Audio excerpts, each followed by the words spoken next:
Yo, let me know if the mic goes out, because I hate that. Like, it'll sound different. I heard it over the thing before. How am I sounding? You sound amazing. The car always brings good vibration. Come on, man. My man looking like a young Rich Porter out here, man. What's going on, man? I'm in the city. I'm here. I was on a flight, so I missed y'all yesterday, but I'm here. I'm in the boroughs. So I get to get next to my brother Ray, get to get next to my brother OG, and you know how we do it when we get together. So I know I popped up on you. I know you thought I was gonna be here on the weekend, but I'm here a couple days early. And I figure you was up to something. Nah, I'm pleasantly surprised, man. Yeah, I'm around. So I got that New York vibe on me. If you can't see it, they don't want to see the 180s. Oh, let me chill. Let me relax. AllBall TV. They scared, but I'm not. They don't like comentario. Y suscribe.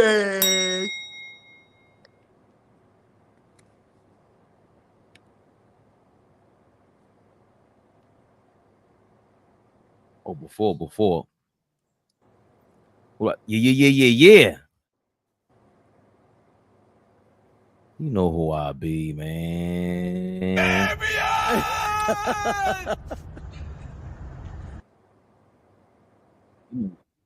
You know who that guy is. Yeah, y'all.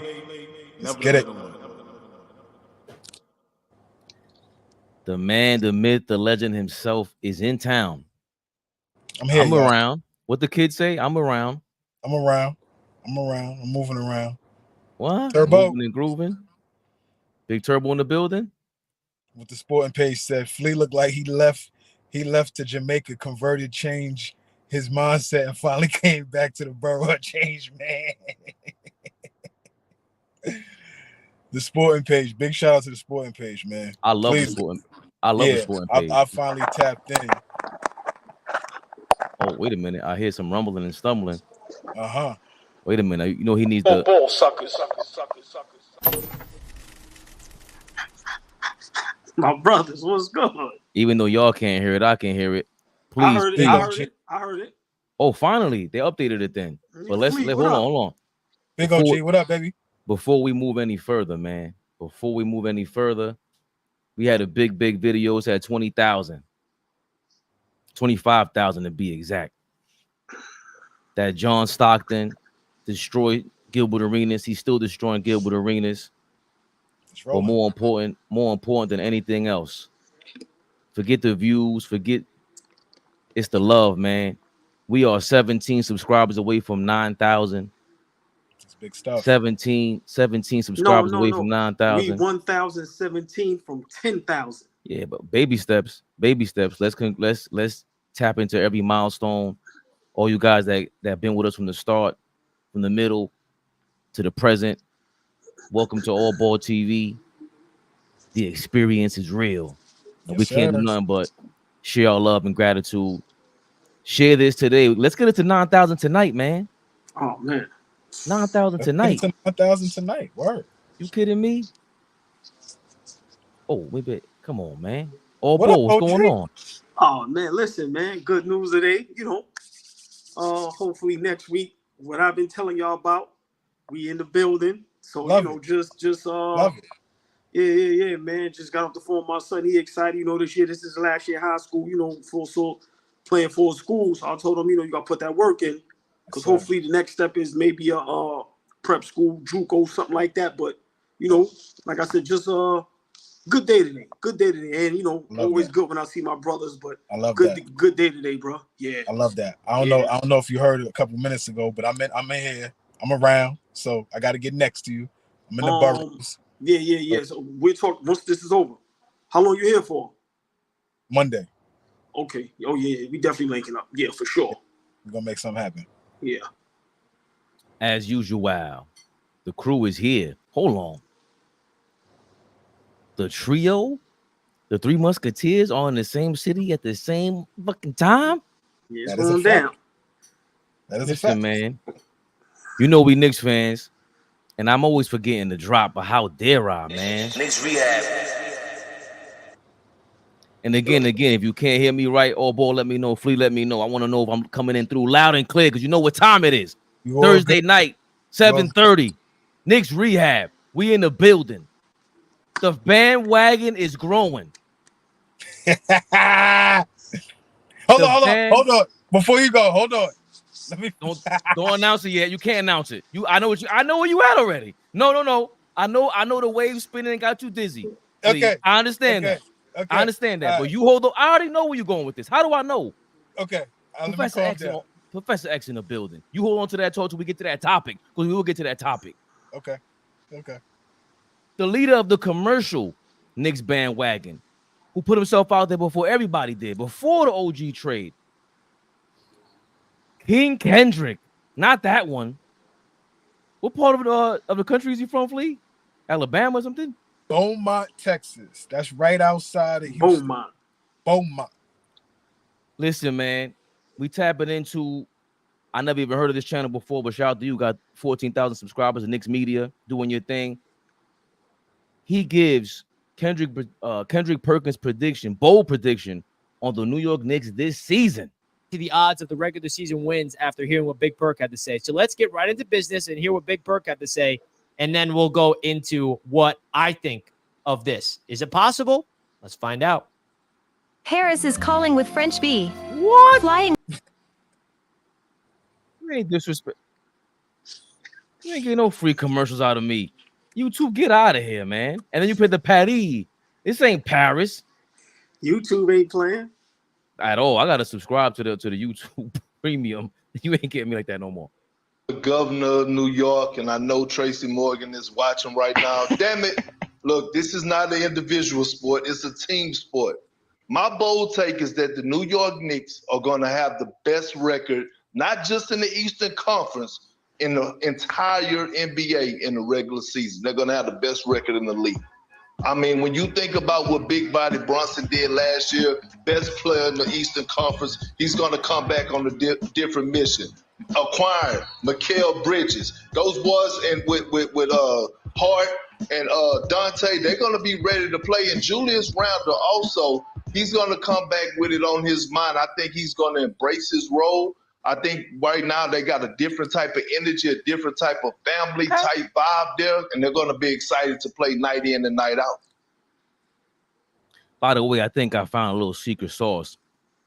I like what you did last time, AllBall. You told me pause right there. Or Flea, I didn't hear you one time. Please make sure I pause the video because I see Marcellus Wiley. I'm peeping game. You ain't copyrighting me no more. We're gonna keep pausing in between these videos. But Big Perk, big bold announcement. AllBall, the best team in the NBA next season. Got to know about your Knicks. So first and foremost, big shout out to my guy Fish in the building, Turbo. You know, big shout out to everybody in the building, family. Listen, man, it's gonna hurt y'all heart. I want to agree with Perk, but I can't. I got to take a page out of Flea's book. That's not reality. Now, I agree we could be the best team in the NBA, but the best record in the NBA, I can't. I'm not. Let's be realistic. Boston won 60-plus games last season. I don't see us winning 65 games. But being the best team in the NBA, I 100% agree with that. Barring any injuries, if we can stay healthy, we are the best team in the NBA. Constructed, because we're constructed correctly. We have everything. And once we get, now, if we had a legit backup center and our big guy, because remember, there's some rumors that he's not playing in the beginning of the season. So we need to see how that pans out. Then I'm going all the way with Kendrick. I was about to say Kendrick Lamar, Kendrick Perkins. But like I said, no backup center. But I agree with him as far as like we're going to be the best team in the NBA. We're going to be the most exciting team in the NBA. And we're going to be the most trolled and clickbait team in the NBA. But I can't agree with we're going to have the best record in the NBA because once again, you know, teams is winning 60-plus games, 65, 67, 68.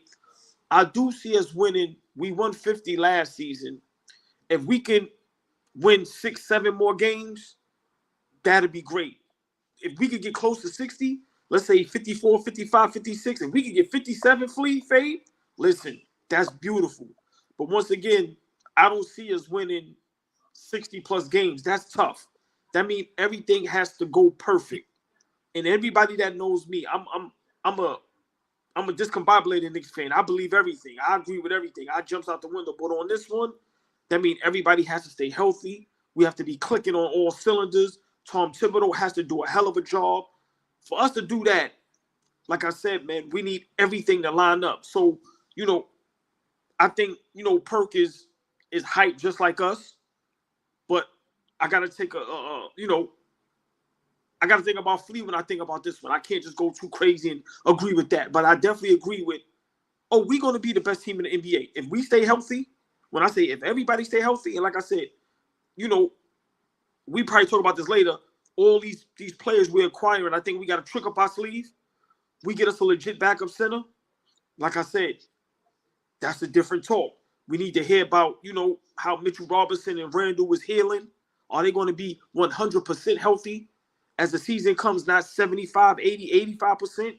Then we can circle back around and discuss this. But I do agree, we will be the best team and the most exciting team to see, to watch in the NBA this upcoming season. Big Flea, before you go on and eloquently express and double down. I know you're gonna double down with AllBall unless you're gonna flip. AllBall, you know what Vegas is about, baby. And them Vegas odds, the Fanatics. Wow. By Fanatics. Plus 300 for the Celtics, plus 700 for the Thunder. Those are the top two. But the Knicks are tied for third place with the 76ers. Big Flea, we're tied for third place for championship odds according to Vegas. I know it doesn't mean much to you. Heavy chain and all that. Would you put your chain on the line for that best record in the league, Knicks, next season? First of all, big shout out to the sporting page, new member of AllBall TV. Nice. Let's show some love to the sporting page on that. To answer your question, am I putting my chain on us being champions next season? That wasn't the question. What was the question? Best record in the league next season. Yo, Fish. Yo, I'm sorry. Hold on. Yo, listen, Lee, you can't. Robert Paulson and Fish, you can't pay them no mind because they will have you confused because they be saying the funniest know what in the comments. Yo, they are the best. Yo, I love them so much. Yo, they are hilarious. Yo, they are hilarious. Fleek Mill is bananas. Fleek Mill is bananas. That was bananas. That's funny. That's funny as hell.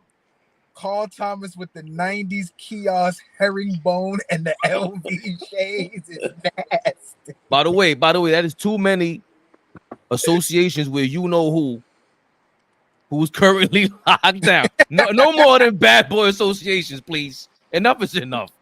Flea is not. I almost said I stand behind him. Listen, Flea, what's it?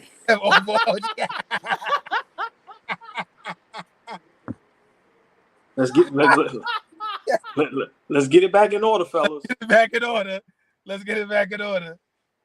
Listen, man. So what was the question, Ray? What's the question? Would you put that $1 million chain on the line that the Knicks will get the best regular season record next NBA season? Nah, I can't do it. I am looking at a team that has done a lot of different things to upgrade during the summer. I'm like extremely impressed with everything that we've done, right? We're getting back guys. We traded for a really good piece in Mikal Bridges. And then we like add in depth pieces, right? Josh Hart goes back to the bench, his natural position, DiVincenzo goes back to the bench, his natural position. These guys can start. They can play starter minutes. You saw what they did last year. They did that because they had to. But what I'm saying is you put them back into a position now where you don't have to rely on them as much. Then you grab, a campaign. You grab Twin Morris. You're grabbing depth pieces. Deuce McBride is going to be better this year. Like, all these little pieces are making sense for what we're trying to do. So I do see us being better than a 50-win team. I do see us being like a 55 to 57-win team. But at that range, the way the NBA is right now, I don't think that's good enough to have the best record in the league. We're talking about, like OG said, a Boston Celtics team that I think won 66 games last season, right? Like, they put up a lot of wins, right? And so there was other teams that got really high, 50 win. Like, I don't know if we could pull up the records from last year and kind of take a look at what everybody did, but the Celtics they won 64 games. I'll pull up the rest of that.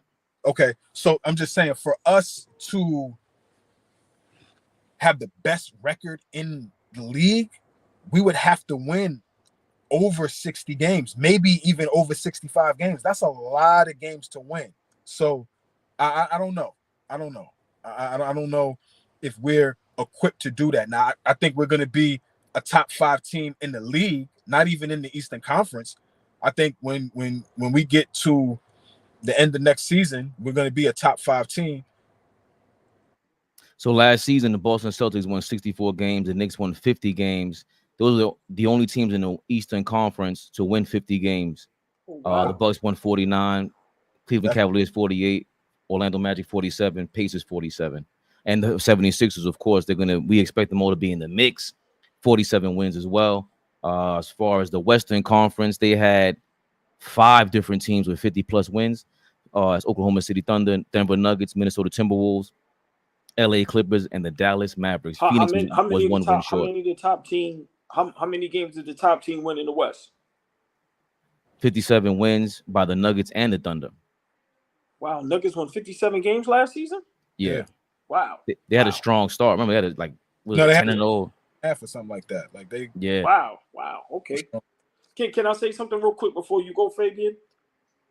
See, for me, our Knicks team, we have to be careful because sometimes you can win 60-plus games and then, that can wear you down. And the next thing you know, we get to the playoffs and we burn ourselves out. So, for me, we have the type of team that we just need to have a good season, a healthy season, and just play great basketball.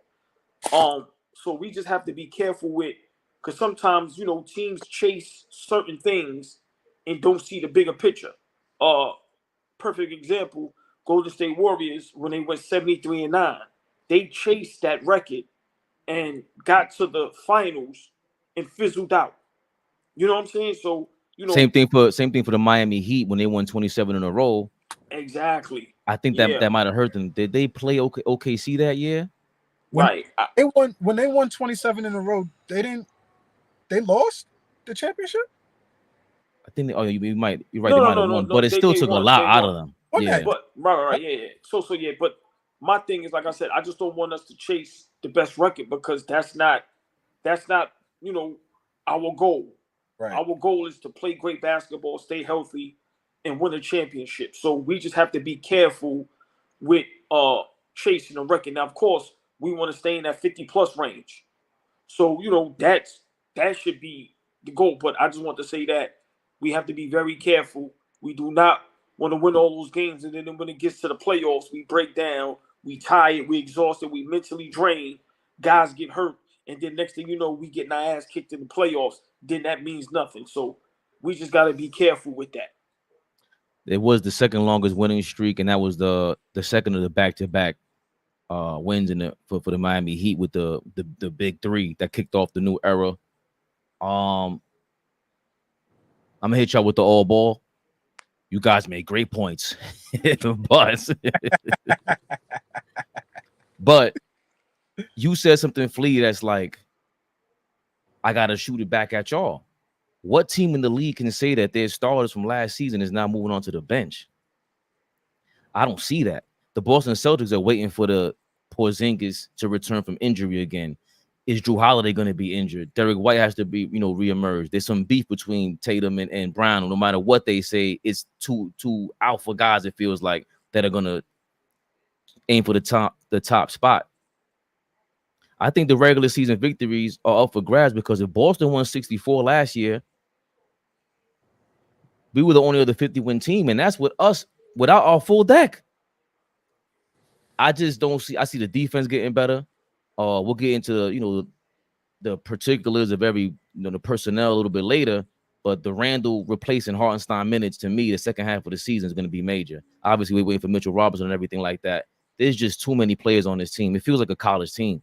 The Nova Knicks right on brand, but it's in the Eastern Conference for league. Like, you're the one who stressed it the most. The East ain't like the West.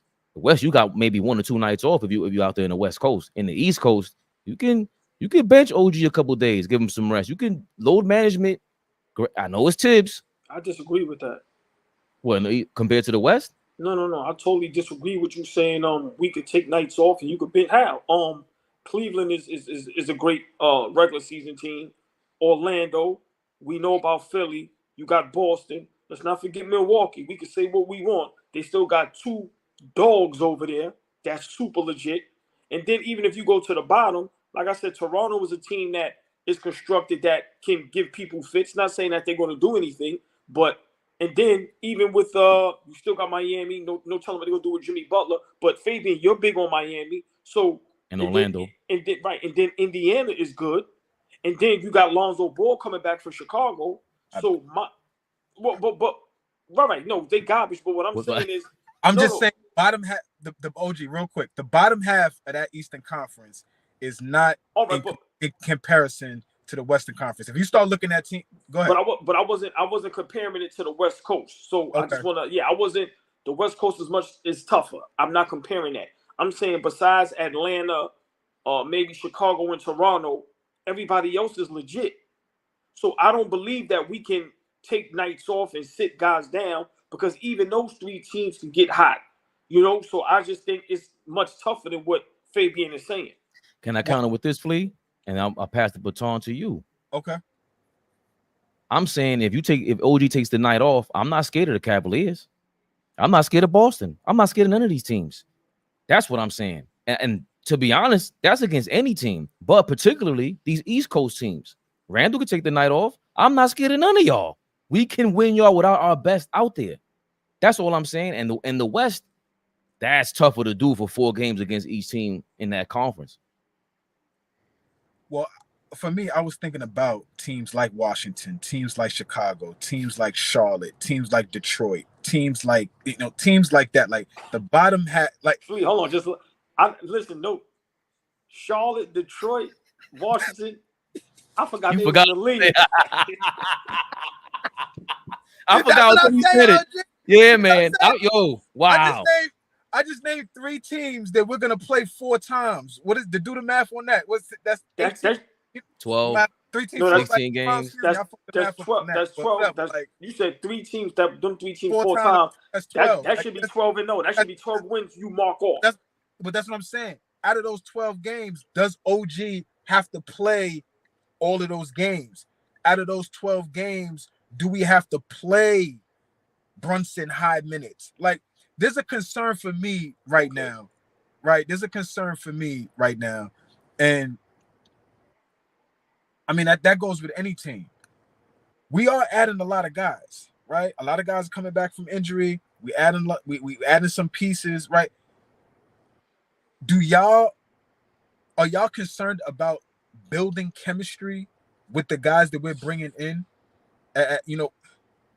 We got a target on our backs now. We were the 2nd seed. We're a 50-win team, right? We have a top 5 MVP candidate in the league. Like, we can't approach this next season like we are, the hunters still. We the hunted now. Like, we're a team that teams are going to game plan for. There are going to be schemes for Jalen Brunson next season. Like, how do we look at us when we are fully constructed, going almost 10 deep? Are there any concerns for chemistry? AllBall. I think we gotta hold off on that one because that leads to the next topic, and I don't want to get to the next topic before we get to our peoples. Factor meals. Warmer, sunnier days are calling. Fuel up for them with no factors, no prep. With Factors, no prep, no mess meals. Meet your wellness goals in time for summer thanks to the menu of chef-crafted meals with options like Calorie Smart, Protein Plus, and Keto. Factors fresh, never frozen meals are dietitian approved and ready to eat in just 2 minutes. So no matter how busy you are, you'll always have the time to enjoy nutritious, great tasting meals. Make today the day you kickstart a new healthy routine. What are you waiting for? With 35 different meals and more than 60 add-ons to choose from every week, you'll always have new flavors to explore. Crush your wellness goals this May with dietitian-approved meals and ingredients that you can trust. Make your day delicious from breakfast to dessert. Stay fueled with easy, nutritious options. Treat yourself to restaurant-quality meals that feature ingredients like filet mignon, shrimp, and blackened salmon. Keep kitchen time to a minimum. Factor meals are ready in 2 minutes. No shopping, prepping, cooking, or cleaning up. Enjoy effortless support for your lifestyle. Choose from 6 menu preferences to help you manage calories, maximize protein intake, avoid meat, or simply eat well balanced. Head to factormeals.com/ABTV50 and use code ABTV50 to get 50% off your first box plus 20% off your next month. That's code ABTV50 at factormeals.com/ABTV50 to get 50% off your first box plus 20% off your next month while your subscription is active. Get your factor on, dog. Get your factors on, y'all. Smoke that, Ray. Smoke that. You smoke that weed. Fleet to respond. Hold on. But I don't wait a minute, because I think that's what exactly came up in this conversation. The big basketball non-savant himself, Gilbert Arenas, has thrown himself on the Knicks threshold. It's Knicks for clicks over there all over again. He doesn't understand who our lineup is, apparently. And of course, we might make a grand welcoming to the new Knicks fan onto the bandwagon by Big Flea. It's not going to lead. It can lead to winning games here and there. It's not going to be championship basketball. If they're planning on playing the 3 small guards, they might play 4 small guards, right? Because you got to play, because Bridge is not small. Who? Bridge is not small. He's your 4. Playing the 3. Oh, no, OG is the 4. Who? OG. No, I'm talking about when their best lineup is Brunson, Josh Hart, DiVincenzo. That is, you got to remember, that is their 3. That is their 3. That was their 3 when they had nothing else. But so that was the only thing they had. So when you're talking about Talk to him, Shotty. Down. Now you got no offense. Wait, what was that? Hold on, real quick. I love what Rashad McCants is doing, because what he's trying to basically tell Gilbert, get out of here, bro. I was the only one up here talking about how good these guys gonna be. Y'all see your man sitting next to him, super uncomfortable, Brandon Jennings, because he's a Knicks, Nova Knicks hater. And then now you got Gilbert Arenas trying to steal Rashad McCants' shine, because when the Knicks is popping, Gilbert Arenas is going to try to act like he was on the bandwagon. No. Get out of here. So big shout out Rashad McCants for about to put Gilbert Arenas in his place. Get out of here, Gilbert. You say something, Flea? If I keep playing it? No, I was just big shout out to Rashad McCants, but go ahead. You got Mikal Bridges and OG. OG is the offensive rebounder. That's what he lives on. Josh Hart makes up for a lot of. Yeah, for the second team. He makes up a lot of. Josh Hart for the second team. Josh Hart makes up a lot of shit, bro. But how good is that for the Knicks to be able to have guys like DiVincenzo, Josh Hart now shifting the roles and them embracing those roles? So what Gil's saying is, if we play 3 small guards, we still got one of those guards that's an offensive rebounding guard who plays like he's 6'8". Now, if we sub him and bring the 6'8" nigga in, he don't rebound like that, but he now scores better than Josh does. We have options that other teams don't have. That's what you're talking about, a guy 13, 15, 17, 14, 13, 15, 18, 11, 8, 8. You're talking about rebounders now. You're putting him on the bench. Now he has bench time. Right, this is starters time. So him coming in. Why was it starters time? Because your team was hurt. So he's not going. What you say, Paul? No. I'm just saying thank you because Gilbert Arenas is once again, Flea. He puts his own foot in his mouth. Pause. It's like, yo, bro, you don't even watch the Knicks. Let's be for real. Rashawn McCants, you could tell, watch the Knicks. Gilbert, you don't watch the Knicks, bro. You are one of them guys that you're only watching the names on the back of the jersey. That's all you're doing. And right now, you're showing your true self. Just because you played doesn't mean you know the game. Doesn't mean you should be able to only be the only one to talk about the game. And right now, you're looking very stupid up there because you don't watch the Knicks. So you can't comment on what lineup is better, what's this, what's that. Bro, you see he had to go to his phone to try to prove his point. To try to say something. Everybody knows last season we was injured. So we had no choice but to play the guys how we played them. And they got the minutes that they have. Everybody know they're going to – Gilbert, stop trying to, prove your point. You don't know what you're talking about. Keep going, Flea. Nah, man. I just feel like, he's drinking the Kool-Aid, right? Because he doesn't watch, like AllBall said. He doesn't watch. So he's just going to drink the Kool-Aid that's served to the people. And the people now think that our best lineup is a lineup of Brunson, DiVincenzo, and Hart. Although we had a lot of success with that lineup last season, that was due to the fact that we did not have all our heavy hitters ready to rock and roll. So Josh Hart was amazing, and that doesn't diminish Josh Hart. DiVincenzo had a career year last season. That does not diminish who they are as basketball players. My only point with that is that now we do not have to rely on them as much as we did last season. We do have slightly better players. If I'm gonna go down the stretch and look, and OG is playing at a high level, I think OG's highest level is a little higher than Josh Hart's. Just in my opinion, I think it is what it is. Josh Hart's a great player, but I think OG's highest level is slightly higher than Josh Hart.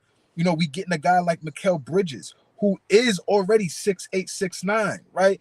Already a high 40% three-point shooter, right? He's shooting over 40% from three. So we getting a guy that's going to knock down shots. Well, we got to replace DiVincenzo because he hit a lot of shots. Yeah, we're going to have guys that's going to hit shots. Like, I think we have a lot of good problems. And for him to, minimize it just to those are the three guys that we're going to have to attach our horse to this coming season, that's not true. We're getting a guy that coming back. I said it the other day in terms of how he gets it, but 25 and 10 is fucking 25 and 10. However you slice it. And that's coming back. And I think he's coming back with an attitude. I think he's coming back with something to prove. I think he's coming back ready to rock and roll. So Gil don't know what he's talking about. Again, the people that are invested in the Knicks, aside from everybody else in the NBA, you can 5 to 10 seconds after they speak, okay, you watch us. Okay, you watch us. And 5 to 10 seconds to let me know, okay, you don't watch. You don't watch us. So I want to get back to the topic you guys touched on. And I wanted to pause and get. Well, real quick, can you finish just a little bit? Right. I want to. That's what I'm saying. They're going to touch on the chemistry part that Flea brought up, and I was like, hold on, because this is the perfect guy to bounce a damn brick off of. But he took advantage of the minutes. But what I'm saying is your best lineup is the three guards because of how they play with each other. So now you're going to sacrifice your real chemistry. Yeah, it wasn't real chemistry if everybody was hurt. Yeah, they created chemistry. Yeah, but it wasn't the real chemistry. But they still rallied. But they had to. But now here becomes the problem this year. Now let's say they're not winning or they're struggling. We don't go back to some of those guys. What are we going to do? Say everybody that was hurt go back to being hurt? No. So we can what? We can win? No. But now you got everybody healthy. I'm just saying everything sounds great before the season. Oh, rah, I'm down to do whatever role, and I'm gonna play my part or whatever. So that ball come up and it's like, hold up, man. It's an adjustment. Where my minutes? But it's an adjustment. No, it's not an adjustment. It is because we haven't played together yet. No, but so now that we're finally playing together, so this year we get to figure out where the minutes go between everybody that's here now. So this year is an adjustment year? Hell yeah, it's an adjustment. And that's the bad part. That's because now it is a bad part, but it's still a bright spot because we got so much talent and everyone's healthy. But the coaching, think about it. Some coaching it's easier for Tibbs to coach when he don't have to sub. See, I get to play Josh Hart 41 minutes, 48 minutes, 43 minutes, 45, 53, 46, 48, 48, 43. But maybe that's why Tibbs never won. 39, comfortable doing it now, that way. Now, what happens is maybe that's why. Now he has to come up with an actual game plan. Now he has to sit there and say, all right, sub Josh Hart. Josh Hart, come sit down.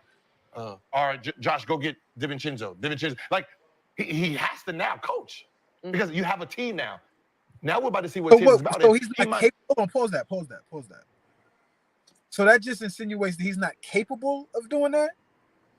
Like I've watched Tibbs many years have deep benches. This is not going to be the first time that he's had a deep bench, a deep team on his hands that he's not going to be able to do that. Like now you minimizing him to being not a good coach, and I don't think that's the case. So I'm just trying to figure out. For one, that whole panel need to understand Rashad McCants was in the league and played in the league. However, they want to try to like minimize it or think, because it comes off like Gilbert and Brandon Jennings, maybe because I had a better NBA career. Like he played in the NBA. So let me get that straight. 1, 2. I'm tired of people saying Tom Thibodeau can't coach. Because I remember him in Chicago. If Derrick Rose doesn't get hurt, those guys may win a championship. If I'm not mistaken, they were in the Eastern Conference Finals before. We seen what Tibbs did in Boston. He was a big part of that. We now know Doc Rivers can't coach nothing. So we understand that defense was ran by Tibbs. He got that Minnesota thing was terrible. We now know about Cat kind of being soft. They were a playoff team. Right. But I'm just saying, I'm just going off of, Minnesota. People make it seem like that was a bad stain, but they made the playoffs. So I'm trying to figure out, Josh Hart played those minutes. For one, he had no problem playing those minutes. And 2, he had no choice. My thing is, he's still going to get 30-something minutes because he's a pivotal part to this team. My whole thing is stop, because any other team that has these good problems, they don't get scrutinized like this. Mm-hmm. How many other teams we've seen that can go 10, 11 deep and we praise them? OKC gets Hartenstein and what's my guy? Caruso. And Caruso, and now we put them in championship contention. Nobody is saying to them, what about, the chemistry? Oh, they have enough or they have too much. It's the Knicks hate. It's the Knicks clickbait thing. I'm going to just say this and I'll pass it off to y'all. The only person that may get some minutes is what's the lefty that we picked up? The point guard. Not Cole. Campaign may be the only one that may get some time. Chambert and Morris, they're not getting on the court. There's no need for them to get on the court. To me, those guys we picked up because I think we have something up our sleeve. So I'm not worrying about chemistry with certain guys because certain guys are not getting on the court. I'm sorry. Shamit. God, Shamit.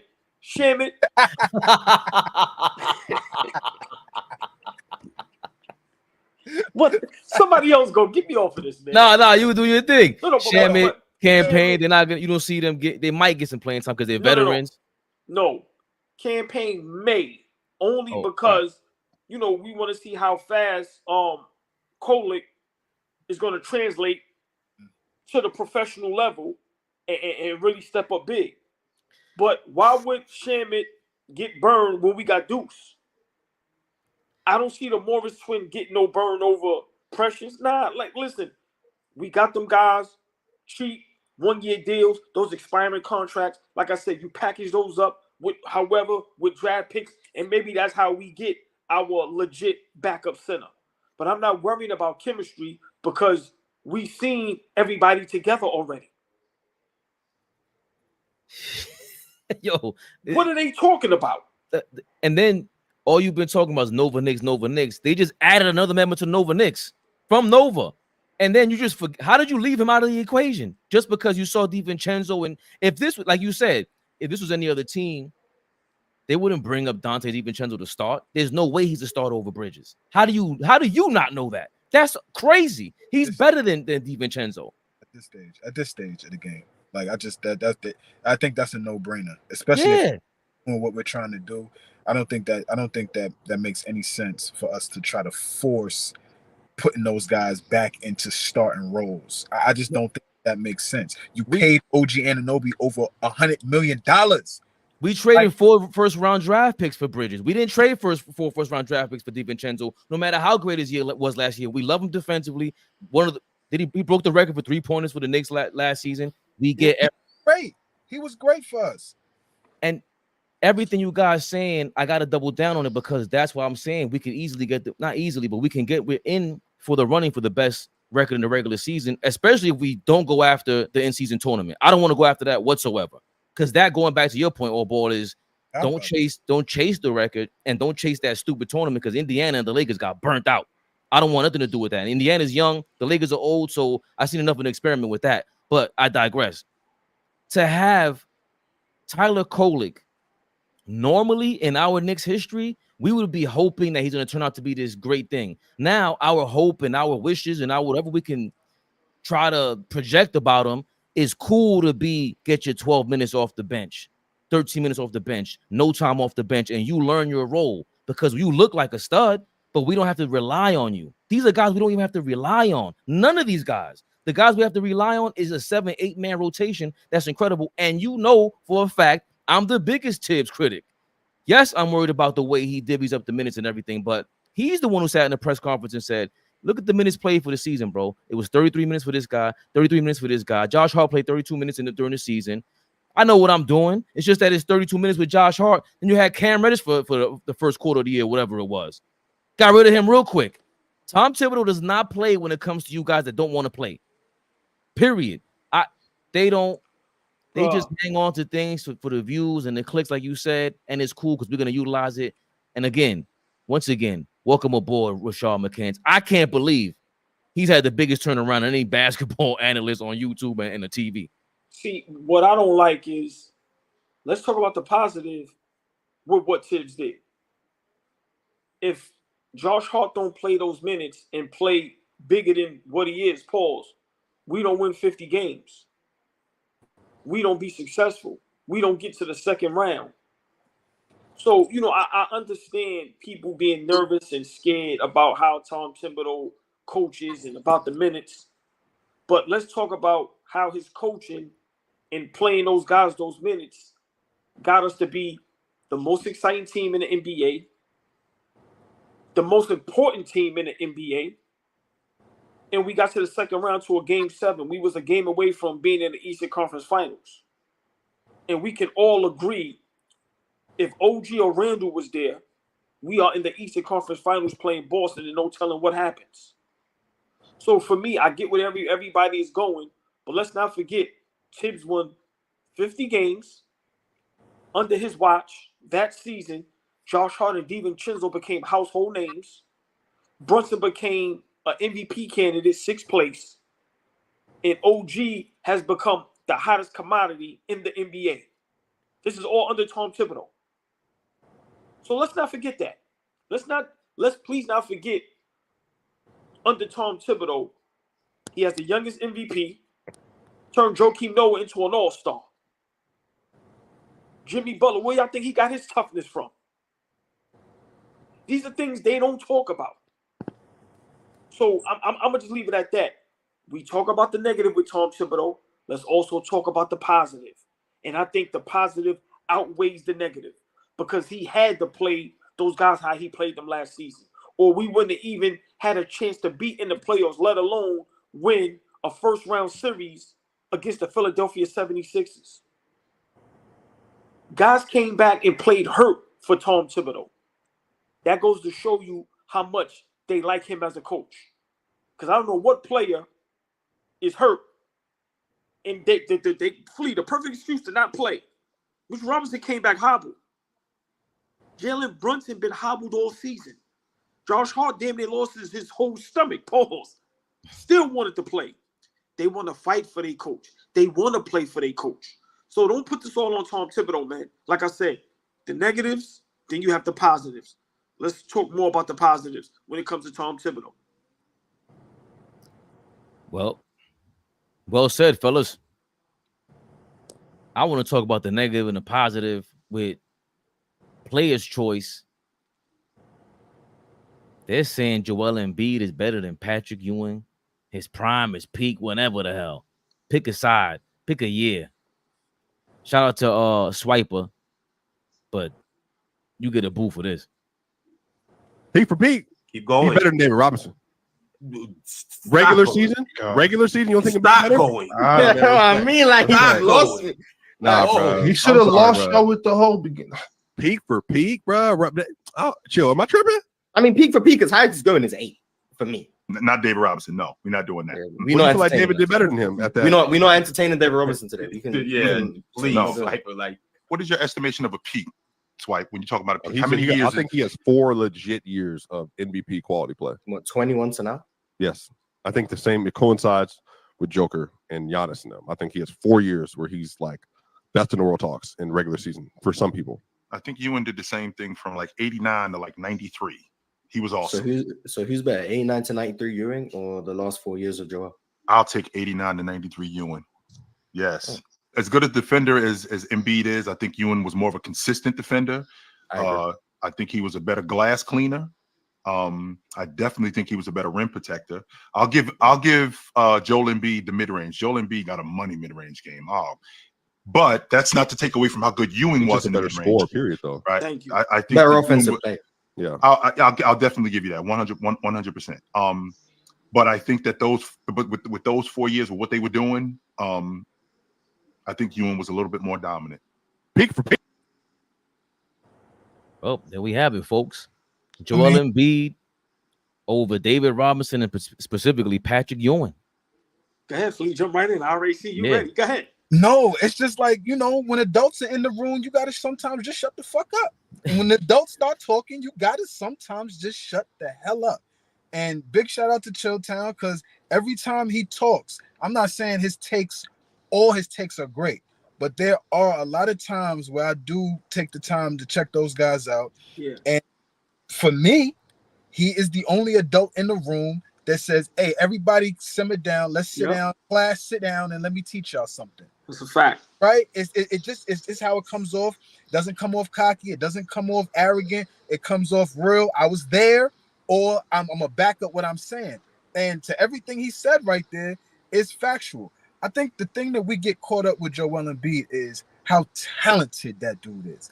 He is so damn talented at that size, right? So that just it's phenomenal to watch that dude play basketball. When he's 100% healthy, I love watching him hoop. But we talking about some of the best centers of all time. David Robinson's prime, the Admiral, if you were able to watch him different. The abilities that he had. Everything that Joel Embiid can do, that D-Rob could do and more. Defensively was on another level. As Chill said, cleaning the glass, carrying the team, being reliable. I think that's the other piece too. Patrick Ewing and David Robinson's approach to basketball is way different than Joel Embiid's approach to basketball. Fuck the talent, because that don't even matter no more. How do you approach the game night in and night out? And Patrick Ewing, from if they were talking about that time, 89 to 93, because I don't even think that's fair, because there's some other years during Pat's career that were great too. But okay, that sample size, 89 to 93, I think he got an NBA, I think he got a first team All-NBA selection that year too. So, you know what I'm saying? Like that time, and then shit, I don't even want to talk about 89 to 93 David Robinson. Like he's insane from that time too. That's from rookie year until 93. Come on. These guys were leaders of their team. These guys were warriors. These guys, loved the game of basketball. I'm not saying Embiid didn't love it, but I don't ever question if a David Robinson, Patrick Ewing, Akeem Olajuwon, Dikembe Mutombo, Alonzo Mourning, like those guys, I don't ever question if they love the game. I question sometimes if Embiid really gives a damn about the game. I don't care about the crying. I don't care about all of that. If you cared about the game, you will be healthy all the time. And what I mean by healthy is taking care of your weight, being in shape. being in shape. A lot of the times he's getting hurt because his ass is not in shape. When you look at David Robinson, he's a motherfucking Adonis, right? He's a Greek god. When you look at that dude, it's like, oh, wow. Like, he takes care of his body. Patrick Ewing was never out of shape. Bad knees, call it what you want. But he was always ready to go. If you look at David Robinson's career, I'm sure you could find a few times where he played 82 games. If you look at Patrick Ewing's career, you could find a few times he played 82 games. These guys were gamers, man. These guys were gamers. It's funny you say that, Flea. I was just counting that. David Robinson has 8 times that he played over 82 games. Lord have mercy. Like Patrick Ewing had 1, 2, 3, 4, 5, 6 times he played over 82 games. And you know Joel Embiid ain't got 1 season over 70 games. Fabian, these guys were gamers. This is the biggest difference. Hold on, Flea, because you're cooking. I'm gonna let you finish. And let's not forget, those guys was playing 2-3 years in college. Come on. And David Robinson owed 2 years to the Navy. David Robinson got drafted and didn't come into the league right after he got drafted. Right? Came into the league 1 rookie of the year. Right? These guys, like I said, biggest difference with these guys is approach. And you know, Patrick wasn't privileged enough to win a championship. David Robinson was able to win a championship, 2 championships, but we got to stop with falling in love with talent over, you know, the full package of what these guys are as basketball players. We got to stop that shit. These guys are uber talent. I love watching the NBA right now because the guys are so talented, but we are falling in love with. I'm victim of that too sometimes. I'm not going to run from that. I'm victim of that too sometimes. But we fall in love with the talent as opposed to how hard these guys played and how great they were. Like, you want to poo-poo Clyde Drexler because of whatever. Clyde Drexler was damn good. You know what I mean? Like, for whoever does it in today's world, he was damn good. Like, we got to stop that shit. But that's where I'm at with that. Embiid is great, but you can't say he's better than those 2 guys. Oh, boy. So, you know, we got to take a deep breath and inhale because Flea just tore that down. Pause. He was swinging. I'm gonna say this. I get tricked to talk about Patrick. No. Me too, right? And you know, let me talk about David Robinson first, real quick, brief. So Rasheed Wallace was asked who was tougher to guard, David Robinson or Akeem Olajuwon. He said David Robinson. That's no knock on Akeem because I understood what he was saying. David Robinson was so fast, so athletic, so strong. It was almost like at that time, his footwork and his speed was like a guard. So imagine if you're a guy like Rasheed Wallace who isn't quick, who isn't physically as strong, and you got to chase that guy around, right? David Robinson deserves a whole lot more respect than people give him. Super tough, right? Let me go to my man Pat, because this is Knicks Rehab. Sorry, David Robinson, that was enough for you. Patrick Ewing in 92, my mistake. I forgot what year that was, where he averaged 29. He should have won MVP. He was on, you look it up too, y'all. I meant to send Fabian a clip. If you can look it up while we on here. He was on Mark Jackson's show. And Mark Jackson asked him, you know, how you feel about the guys today, Embiid, and are you better?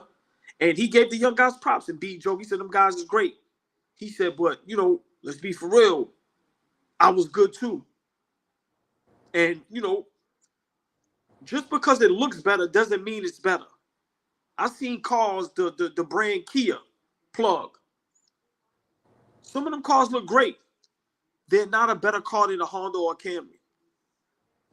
I seen some Kias that may look better than the Benz. It's not better than the Benz. Just because Joel Embiid, at times, his game looks better, doesn't mean he's better. Flea, you knocked it out the park. Them guys played 82 games hurt. They played in the era where the big man was the dominant position. Let's not forget that. Embiid is playing, and this is no knock to Embiid. You can't help when you're born or whatever you playing. But that has to factor in sometimes. Factor meals. That has to factor in. To factor on. Right. Where Embiid is playing against maybe 3 dominant big men. And today, I don't even call it dominant, but we're going to throw that word out there. In that era, back in them days, Flea, that was the dominant position. Every night you're going against, saying dogs is an understatement. And remember, all these guys was playing 2-3 years of college, coming straight to the league, into the fire, where they throwing bowls, they throwing fists, and they mean and nasty. And the competition is at an all-time high. That has to factor in sometimes. You telling me every night you going against a Dikembe, Alonzo, and then you got the guys that wasn't offensively talented, but just defensively talented and tough and strong. You get what I'm trying to say? So for me, listen, man, Patrick Ewing deserves a whole lot of more respect. 1,000. And I know it sounds far-fetched, but I think this is where, okay, Embiid might be more talented, but to me, who's a better basketball player? I think it's Patrick Ewing, because Chilltown, big shout to him, big shout to the whole platform. He broke it down. We kind of poo-poo rebounding, defense, energy, motor, toughness, playing 82 games, playing injured, keeping yourself in shape, being consistent. And like I said, when was the last time Patrick Ewing had a legit superstar, all-star playing next to him? Like, these guys is on teams where it's, come on, bro, Embiid right now got Paul George and Tyrese Maxey. After having Harden. Exactly. After having Ben Simmons, who's a 4-time all-star next to him when he was there. Like, cut this shit. We gotta cut this shit out. Right. So Flea, before I pass it off to Fabian, because like I said, you flamed it. I'm just saying these things we have to think about. You're playing in a league that's not as tough, that's not as physical. There's no dominant big men. Let's be for real. Joker's not great defensively. We laugh at Rudy Gobert. The only real defensive guy that's 7 foot, that's legit, is Anthony Davis and Mitchell Robinson. You cannot name right now 10 defensive 7-footers that's legit. That time in the NBA, you could probably name 15, 16. You had to have one. You had to have one. You understand what I'm saying? So listen, man, big shout out to that platform. But yeah, man, Patrick Ewing was super tough, and he led his team to 2 finals. No telling how many playoff appearances, Eastern Conference appearances, how many 6-7 game series, dog fights. Come on, man. Big shout out Patrick Ewing, Knicks Rehab. Yeah. I did find the footage of Patrick Ewing speaking on what you touched on, AllBall. Put the 1990 Patrick Ewing against Joker and Embiid. You know, with no double. You know, when I was in college, I wasn't known as a scorer. I was, more of a defender, a block shots, catching lobs. It's 1990 Patrick Ewing or 1992, I think I averaged 20, 29 points a game that year. Should have been MVP. No double team. There's a free flowing. They can't stop me. I think my numbers would be just as good as theirs. I was just as athletic as Embiid. He's bigger than I was, but I could jump, I could shoot. Just didn't shoot threes. I think it would have been some great battles going against those guys because, they are very good. They are very talented, and they can do a lot of things. I take my hat off to both of them, and I love watching them play. There you have it. Ewing gave him his props, but as every old school dude does, they put the touch on competitiveness. And Patrick Ewing, it was a long time, Flea. We were big. I was definitely, poo-pooing, as we say, Patrick Ewing for the finger roll and all his misgivings with the Knicks. But after some time, I was like, yo, how can you? Without Patrick Ewing, there is no Knicks. So number one, he carried his franchise. Great point. He played every season. We just ran down all these seasons. He had 80 games played. That's part of the reason why we don't care for you, Embiid. Forget the fact you kick people in the nuts and you be falling over people. You pull Mitchell Robinson's leg to the ground and you're just dirty. We never heard of Patrick Ewing being dirty. And that Georgetown Hoya training, Oh yeah. Like it's Ewing, Mutombo, Alonzo Mourning. That's not an accident. You didn't have that trading in Embiid. You just you resort to dirty play. You resort to being a scumbag. I gotta say it. You and Draymond Green. You got all the talent in the world, and you look amazing at his peak. The Olajuwon comparisons, I get it, but you're tough. Well, I understand from the footwork, can shoot from anywhere. From a talent perspective, but again, he'll never be Dream. No, you don't have the you're not a tough guy. That's my biggest problem. And we know, Ewing, Oakley had a big issue with his leadership, and a lot of players would speak to that. But Ewing was still a workhorse. He never dogged it, Fabian. He never dogged it. I never felt like, damn, Patrick Ewing is not playing hard for us right now. I grew up watching. I never ever thought there are nights that I would cry. The Knicks would have me in tears some nights, full on tears. But I never felt like Patrick was dogging it ever, whether it's a tough loss or not. Okay, can I make a quick point? When we have the debate, the Jordan, LeBron, Kobe debate, and people say Jordan didn't play against nobody. You know how people try to make that a thing. We can say the same thing about the centers today. If we want to be honest and be fair, and this is no knock, Fabian, on their talent or them being great, I would never say that. But just imagine every night you got to go up against Alonzo Mourning, Patrick Ewing type guy. This is Shaq, right. Mark Eaton, Right. Kim That's what I'm Olajuwon, saying. Brad Daugherty. Thank you. Some of the guys that they may not have been offensively talented, but defensively they're nasty and they're mean. They're your same size, just as strong. Just imagine going up against that every night.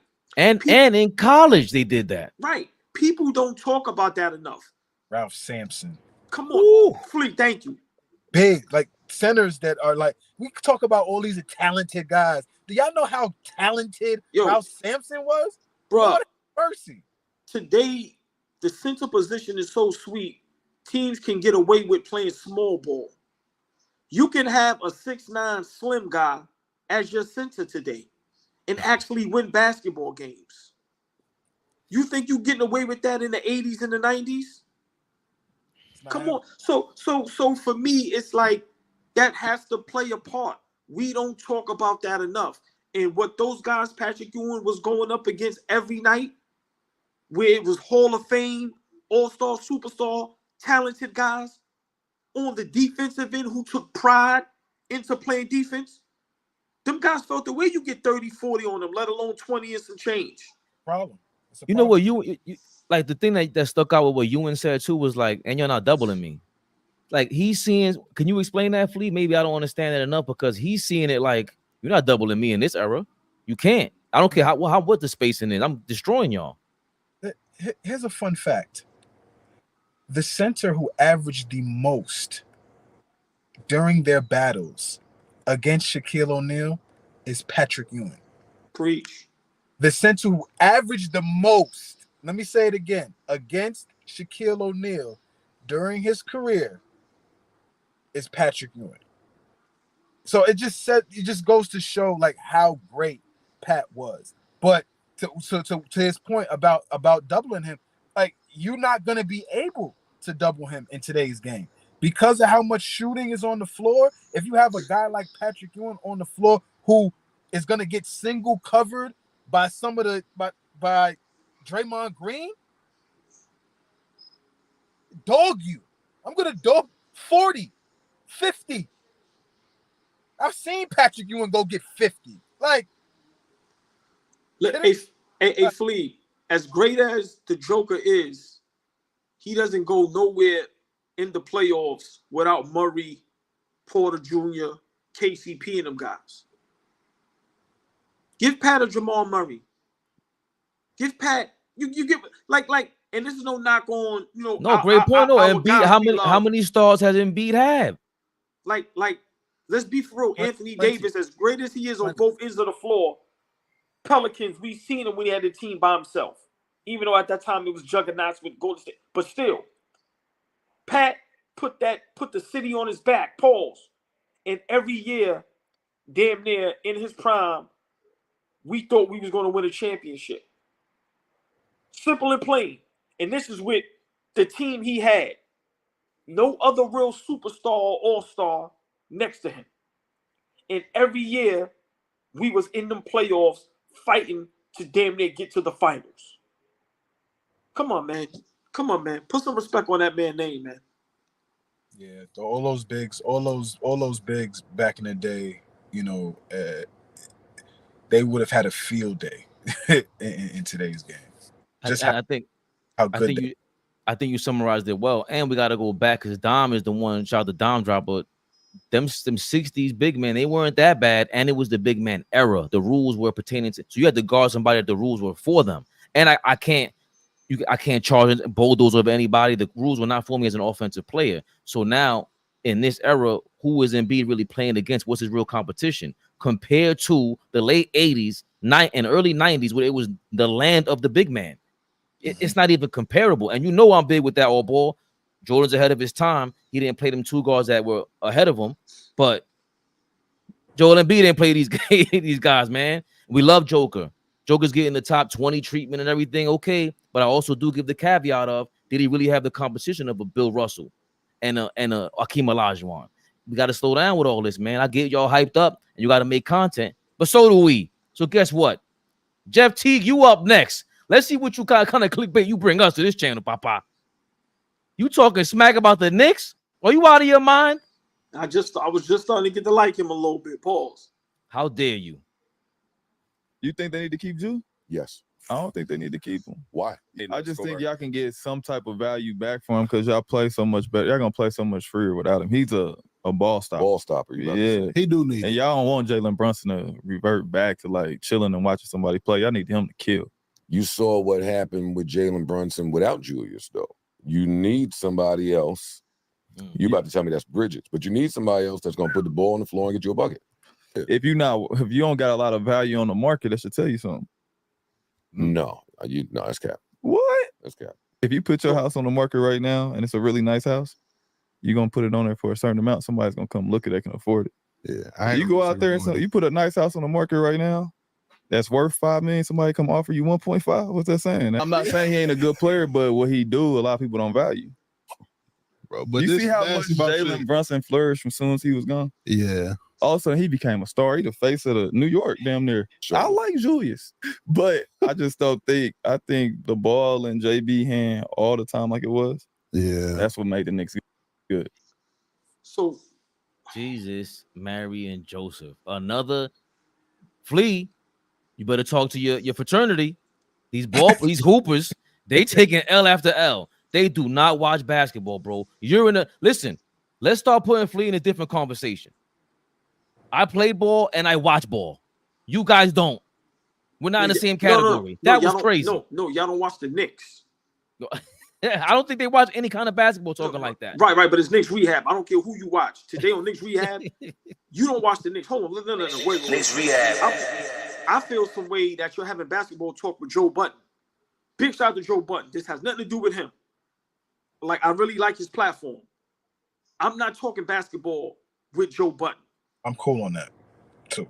So, for one... Hold on, wait. I'm impressed. No, right. I was about to say that. So, for Joe Button to actually make sense to a guy that played the game at a high level goes to show you guys are just talking just to be talking. How many teams have we seen? All right, I'll give you an example. Memphis Grizzlies. Ja Morant got hurt. They still went on and won 18, 19 straight games. Bane, Tyus Jones, all those guys stepped their game up tremendously. When was the last time you seen that happen in a team win a championship without their best guy or their second best guy? Jalen Brunson did what he was supposed to do. Your Robin or your Batman is hurt. You got to step up to be Batman. Simple and plain. You don't revert back to being nothing. No. Your guys get hurt. You have to step it up. I'm tired of hearing the same narrative over and over again. Flea continuously says it. We seen how we look with OG, Randall, and Brunson. We was going crazy. So What are y'all talking about? That was horrible. It goes to show you. I told you last couple of days the Knicks been some topics on the networks. You guys is running out of content. Okay, let's talk about the Knicks. Seriously. Because there's nowhere in the world you guys are watching the game and can say what y'all are saying. Y'all keep repeating the same thing over and over and over again. It's starting to get corny. They need to trade Randall because he doesn't fit. How? We watched the chemistry with them when they was all healthy. I don't agree with it. I don't agree with it. Well, let me help you out with this real quick, Flea. How do you make the statement that as soon as Julius Randle goes down, Jalen Brunson flourished? We figured it out. It was when we got OG and Randle was here. We went 14-2 and set a record for the New York Knicks in our lifetime. In a month. Wins in 1 month. Like, it was insane, bro. Like, that's I hear what you're saying. It unlocked something. I remember 6 months ago, or however long it was, when we got OG, we couldn't sit Fabian down. He lost his mind because he was like, this is going to unlock something for the Knicks. It absolutely did. So we know what we look like when, we have Julius, ready to rock. When we have OG ready to rock. When we have Mitch ready to rock. Like, we know what we look like. It's just becoming a regurgitated take from everybody that just continues to it's lazy at this point. It's a lazy take to say Julius Randle doesn't fit. And we got to move him. We got to trade him. Right? No. Hold on. So you got to move him. You got to trade him, and there's no market for him. What are they talking about? It's talking. Hold on. But then also, they don't even come up with no type of trade scenarios. They don't come up with no. You see how we'd be like, okay, we will have Sabonis or maybe like they don't even come up with the player to trade for. They don't come up with no type of package. They just go, he doesn't fit. Y'all need to trade him. Okay, is that it? Where's the substance at? And where's the experience at that when I was on the Atlanta Hawks, this and this happened. We had a trade. We got our Horford and this happened. Where's that? It's just mindless talk. And it's like, that's why it pisses us off. And it feels like y'all doing it on purpose. And y'all are. It's going to get you clicks. Hopefully it does us, Jeff T, because we'll never talk about you again if you don't get me no clicks. Us. So excuse me. And shout out to you because, y'all bringing Shannon Sharp. They under Shannon Sharp and the volume. And they doing Colin Cowherd. I see you doing big things, man. Big things. He ain't even taking a salary bumping up that company. So I salute y'all. But you got to do your job, man. That's why I don't care for your channel like that. Like, as much as I shit on Paul George and his podcast, there are some podcasts I have to listen to because the guests that he has on, they're talking some ball. Jerry West on there was crazy. That was so dope. And that's his last interview ever, probably. What are y'all really talking about? And for me, I did enjoy Joe Budden being there because we know that guy's busy. He's podcasting all day long, and somehow he knows about the Knicks way more about the Knicks than you do. He knows more about basketball than you do.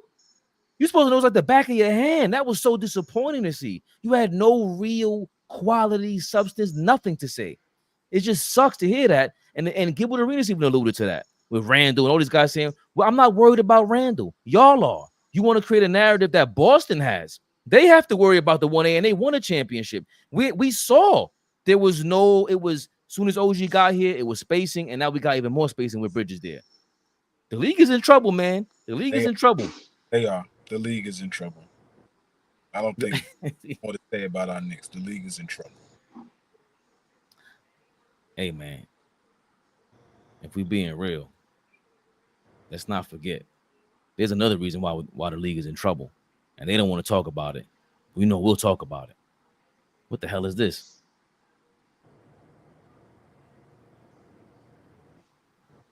How dare you ruin my... What happened? I was trying to pull up Here we go. This is good. You know the league is in trouble, or they feel like the Knicks are coming for them because we got the big bad wolf back. Marcus Moore. Yo, that was so disrespectful. Come on, yeah. man. Back up, nigga. You looking to the ref. You know, Nah, you gotta swing on him after that. I'm being honest, bro. You're not doing that to me. Joel Embiid, we coming for you. Well, I definitely think, we definitely gonna use him to just go in there and make a hard foul, get out the game. You Definitely bring some toughness. Like I said, man, I need that type in our locker room going forward, because they're gonna start to try to punk us, right? Because people keep saying this Nova Knicks. There's gonna start to be like this stigma that we could get at these. They ain't really tough like that. Let's see if they tough, right? That people are gonna try to test us, and we need to have those type of guys in the locker room that can be around when things do get testy, and people try to see if we really like that. And I like to pick up with Twin. I thought he was good when we had him. I don't think it's a bad pickup. I mean, I'll just be real quick. Like I said, I like to pick up too. Like I said, I think, I don't know if he's gonna, play a lot of minutes, but definitely great for the locker room, bring some toughness. Also, like I said, it's good to have a hitman. Things start getting a little chippy. Stop him in the game for about 3-4 minutes, get in somebody's face, let them know, hey, almost like that Udonis Haslem type role. You know what I'm saying? Where it's like, yo, I'm protecting my guys. I love what hockey does when they have the star player. Sometimes they may just sign a guy to protect their star player. So we definitely need some guys to protect Brunson because he does get thrown around a lot. So I like to pick up from that aspect, from that point. But like I told y'all, him, Shamet, Payne, I don't know, how you're gonna find minutes for them, to be honest with you, because like I said, with Deuce, Hart, DiVincenzo, it's gonna be tough, but definitely, I agree with you. Definitely need that toughness. Well, you did mention him, Jalen Brunson. After we talked about he's not getting a signature sneaker, but if you go to Nike.com, Lee forward with this earlier, Nike.com, he's on front and center on the page. How do y'all feel about that? Is Nike and the NBA prepared to? Are they making Jalen Brunson the superstar? Is the marketing campaign happening? And they appeared on. It was late night with Seth Collins last night, Flea. Jalen Brunson and Josh Hart. Okay. You think the league is starting to make the push now with the Knicks? I mean, him being on the front page of Nike.com, I don't think that's by accident, right? He's earning some respect out there.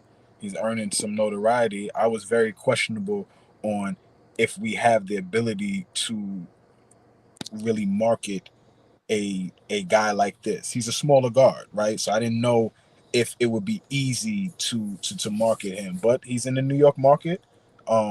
He's gonna have all the opportunity, and he's backing it up with his play, right? He's playing great out there. He carried us last year. He's gonna continue to be our best player going forward, right? So I think he's earning the ability to be put out there as a guy that could be one of the faces of the league. I don't think he could be the sole face. I don't think we're there yet, but I think he could be one of the faces of the league, especially if we continue to have success in New York.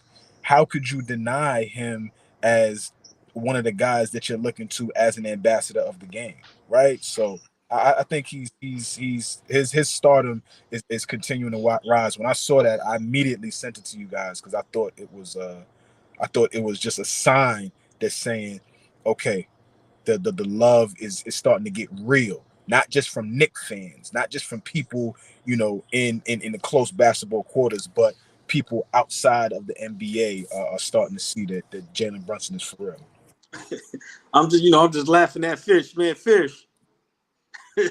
Yeah. But I totally agree, Fleet. I think Nike is making a bad mistake. I think they need to get ahead of this. They should already signed them to a shoe deal. And I think anybody can be marketable if you market them and put the dollars behind them. Simple and plain. What he does is he relates to the common man. He has a whole city behind him. He has out-of-towners that I know for a fact that don't live in the city that watch the Knicks because of Jalen Brunson. And a lot of young men and women, they like Jalen Brunson because once again, small guard, not athletic, not quick, so they can relate to him. So I think, you know, if he does get a signature shoe, it would do very well on the market. How Dante DiVincenzo get a signature shoe before him? You know, but he has a signature shoe from who? Nike? No, from Anta. Exactly. From who? From Anta. That's D-Wade's company. Niggas said Ant-Man. He said from Marvel, Ant-Man. Man, listen, we know, you know, no disrespect, but Adidas and Nike is the big dogs when it comes to signature shoes. No knock to the other brands. But yeah, I think Nike know what they're doing. And I think eventually, you know, I think he'll get a signature shoe. I think this year we have a very good season like we did last year. Like I said, the city is behind him, you know, and as long as that guard stay rocking and he, you know, like you said, Fleet, plays great on the court, eventually it'll happen. It'll happen. Oh man, I know y'all gotta run. I did have that other topic with all the smoke cast, but it's getting too close to bedtime for some of us. I'm gonna stay on, look at the comments because you going crazy. It's all good, Fleet. Yeah, like, you down with that? It's all good. Yeah. I ain't running from it. It's all good. We know y'all got your B12 shots and y'all drinking vitamin juice and, you know, yeah, it's all good. Everybody in the gym, you know, the old man got to get to bed early, you know. Yo, but listen, RP is being disrespectful now. I don't like yo. I'm gonna stay on and read the comments because even if it takes an hour, because we are 9 subscribers away from 9,000. Wow. Let's go. Wow. Before I go, right? You know, I always say this, and I hope people don't get tired of it. Fabian Flea, we really appreciate y'all. Mm-hmm. We don't make a dime out of this. We really love this. We really love every last one of y'all that shows up every night in the comment section. Y'all comment, you know, hit that like button, share, subscribe, tell a friend. But we are very humble. I know we up here, we laugh, we joke, but behind the scenes when we talk, we appreciate everything y'all do because without y'all, there is no AllBall TV, there is no Flea, no Fabian, you know, no Dom, no Uncle Ice, no like, you know, the team, you know. So, you know, I just want to say, really appreciate y'all, man, and this means a lot because we really work hard. We all have families and jobs. Some of us got to be to work early. Some of us do overnights. You know, some of us work long hours at our jobs, but we find time. Y'all really have to understand. We find time to talk to y'all. And we always say we only going to do an hour, and we always go over. That goes to show you how much we love doing this. And we love talking to y'all. I just want to say thank y'all from the bottom of my heart. Real talk. 9 subscribers from 9,000. And then the next goal is 10,000. 8 subscribers now. Thank y'all. Thank y'all. Yeah, real talk. And I know I say that every night, but it's real and it's honest. Once again, I could be dead tired. But once I know it's almost 7:30, let's go. We talking to our people. So y'all know Fabian gonna stay on, Flea gonna stay on. Appreciate y'all, my brothers. OG. Knicks for life, Knicks Rehab. Yes, hit sir. that like button. Share, like, subscribe. AllBall is out, y'all. You know what that is. AllBall suckers. Are you staying on, Flea? I'm around. I told you I'm in the streets. Man. I'm around. I'm in the streets, man. Money making Mitch. Baby, I told you. Damn, I didn't want to do this without AllBall, but I do have another topic. Or you know what? Let's go to the comments because We'll touch it tomorrow. No, it was a topic about the Knicks. You know, Knicks Rehab. I mean, you know, we could chop it up for the weekends. That came out this week. Okay. Shout out to all the smoke because they just did an interview with Oscar Robertson. I'm definitely watching that. Mm-hmm. He talked about getting a call from the KKK and you can't go on the court. We're gonna pop you. Yeah, it looks good. We were talking about this yesterday, Flea. The further back you go, we can't ever talk about toughness like the further back you go in history. Everybody was tougher than everybody. That's why when the kids don't understand. Yes, we're bragging about our era being tougher than yours because guess what the older guys did to us? And when we thought about it, it was like, yeah, we ain't had it like y'all. Like y'all were really tough. They even had penicillin back in the day. We would have died. What are people talking about? It was over. I just I just rewatched No Country for Old Men. Oh, I haven't watched that in some years. Amazing flick. I like the way it What ended, made you watch that? What made you watch that? They suggested it on I got Amazon Prime. They suggested, I'm like, yo, I ain't watched this in a minute. Was it really that good? I like questioning, like, I say it's a classic. Then you watch and you go, nah, damn, this is good. The way it ended, it made you want more. RP thinks I'm on the run right now. It's the funniest shit ever. So get to these comments. Sporting page, we got to kick off with you because you show a lot of love and your page is amazing. Amazing work that you do out there. Word. The sporting page notices Kendrick Perkins lost 8 to 9 pounds. Must be why he's in a good mood. Oh, God. 2007 classic. What the hell? I watched that last week again. Oh, you did? Me and RP are like doppelgangers. Yes, y'all are doppelgangers. Yes. I'm glad you said that. I just subscribed. Salute to you guys. King Speech, totally appreciate you, man. Yeah, man. I think I might have to start from the top because a lot of times the jokes go crazy and it's like we reverse engineer the jokes. So I don't want to disrespect y'all comedy, man. But I will be here sitting here reading every single comment. And let's do an update on the subscriber count. Jesus Christ. Yo, we might hit 9,000 before we even know it. Get off of here, man. Look at the people. Flea, we kind of popping out here, man. What's going on? It's lit. Turbo, Day One AllBall TV. One of the best. Shows mad love. Hold on. Turbo, if you know what? Should I send the link out? Yeah, man.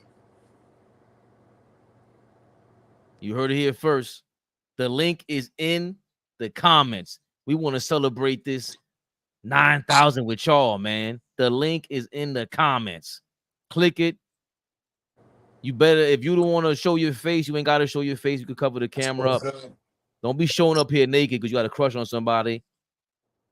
Get out of here. Yo, what up, BGB? Congratulations to your son. Okay. Oh, man. One day, Flea, making it seem like he back. Kendrick Perkins is a pathological liar and an alcoholic who's bucking for Knicks courtside tickets. Don't fall for it. Let's go, Knicks. Fleek Mill is back. Flea, aka Carl Thomas with the 90s. Oh, man. Oh, oh my. Turbo. Yeah. What's good, my guys? Turbo Cash. He let you know. Uh-oh. And the mic is sounding good, Turbo. Let's go. Yeah, you already know. What's good, my brothers? Chilling, just reading these comments, trying to get to 9,000 subscribers. Where we at right now? We were 5 short, and now we are still 5 short. Before y'all came on, I don't know if you saw my comments. I was telling y'all when y'all get off, but now that I'm on here now, but I know this is Knicks Rehab, but earlier today, I was watching some old classic, playoff games from the 90s and, watching Detroit versus the Celtics, and I was watching Dennis Rodman, and then I started watching Dennis Rodman highlights throughout his careers. What he was doing in his late 30s was crazy. Dennis Rodman? Yes. And then I just did a video. I said, if he had an offensive game, is he Charles Barkley 2.0 or would he be one of the best power forwards of all time if he had an offensive game with his defense? That was a video that I made, and I tagged y'all in, but I guess y'all was still prepping up for the show. Wait, on Instagram?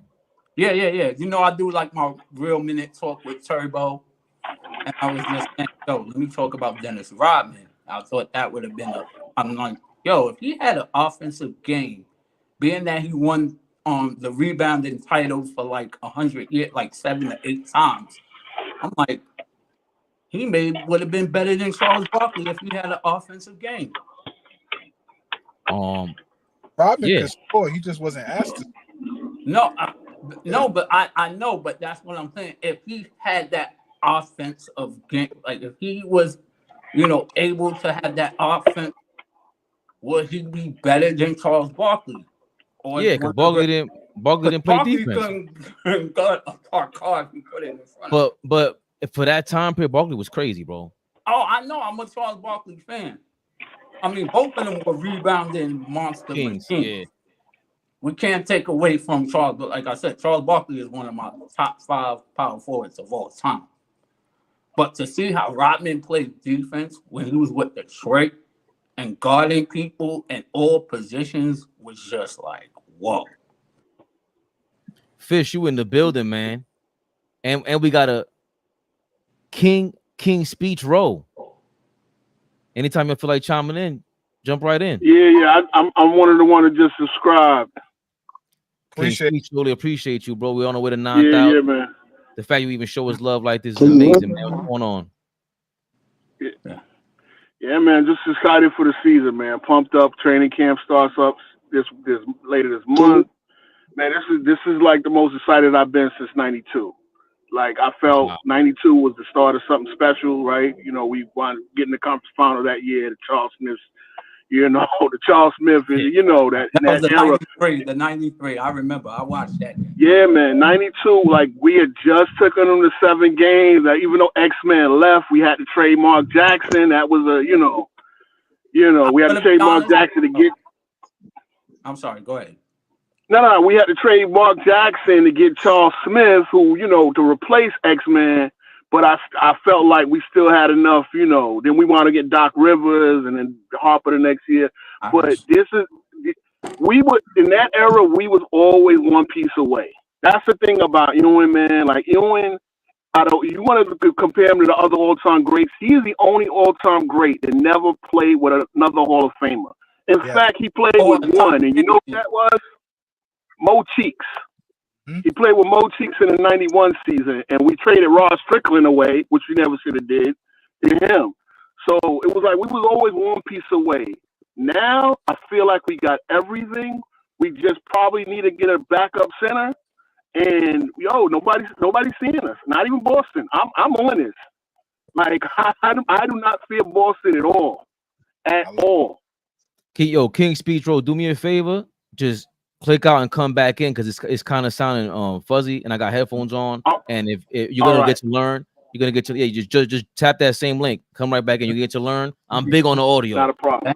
Not a problem. So please tap right back in because you dropping jewels. I think that was the one mistake that Pat Riley. That was the second mistake that Pat Riley made. Well, the first. That was the mistake breaking up that squad. I felt like that was the best Knicks team to beat the Chicago Bulls. At that particular time, I felt like that squad with Xavier McDaniels, Mark Jackson, and then let's not forget you had Gerald Wilkins at that time. So I felt, and he, when they were doing like the 70 celebration, and they were talking about, and they had the bomb squad, and he was saying like, yo, Pat even admitted, like, yo, I broke up that team too early. He was like, yo, we was peaking at the right place at the right time. So I remember when he was saying that, like, yo, we broke up that team too early. And the biggest mistake, letting Rod Strickland go, well, we all know why. We know he even admit that he had, personal issues and stuff like that. So that's why he got traded. Allegedly. You remember that time Can you period? hear me, Fabian? Yeah, man. Oh man, I thought that the big fish is in the building. This is the first time he's on the YouTube channel that I can remember. Hey, Turbo.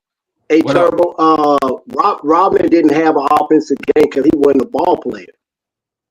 You got to understand, he was working at the airport, running pickup at the Y when a college coach found him.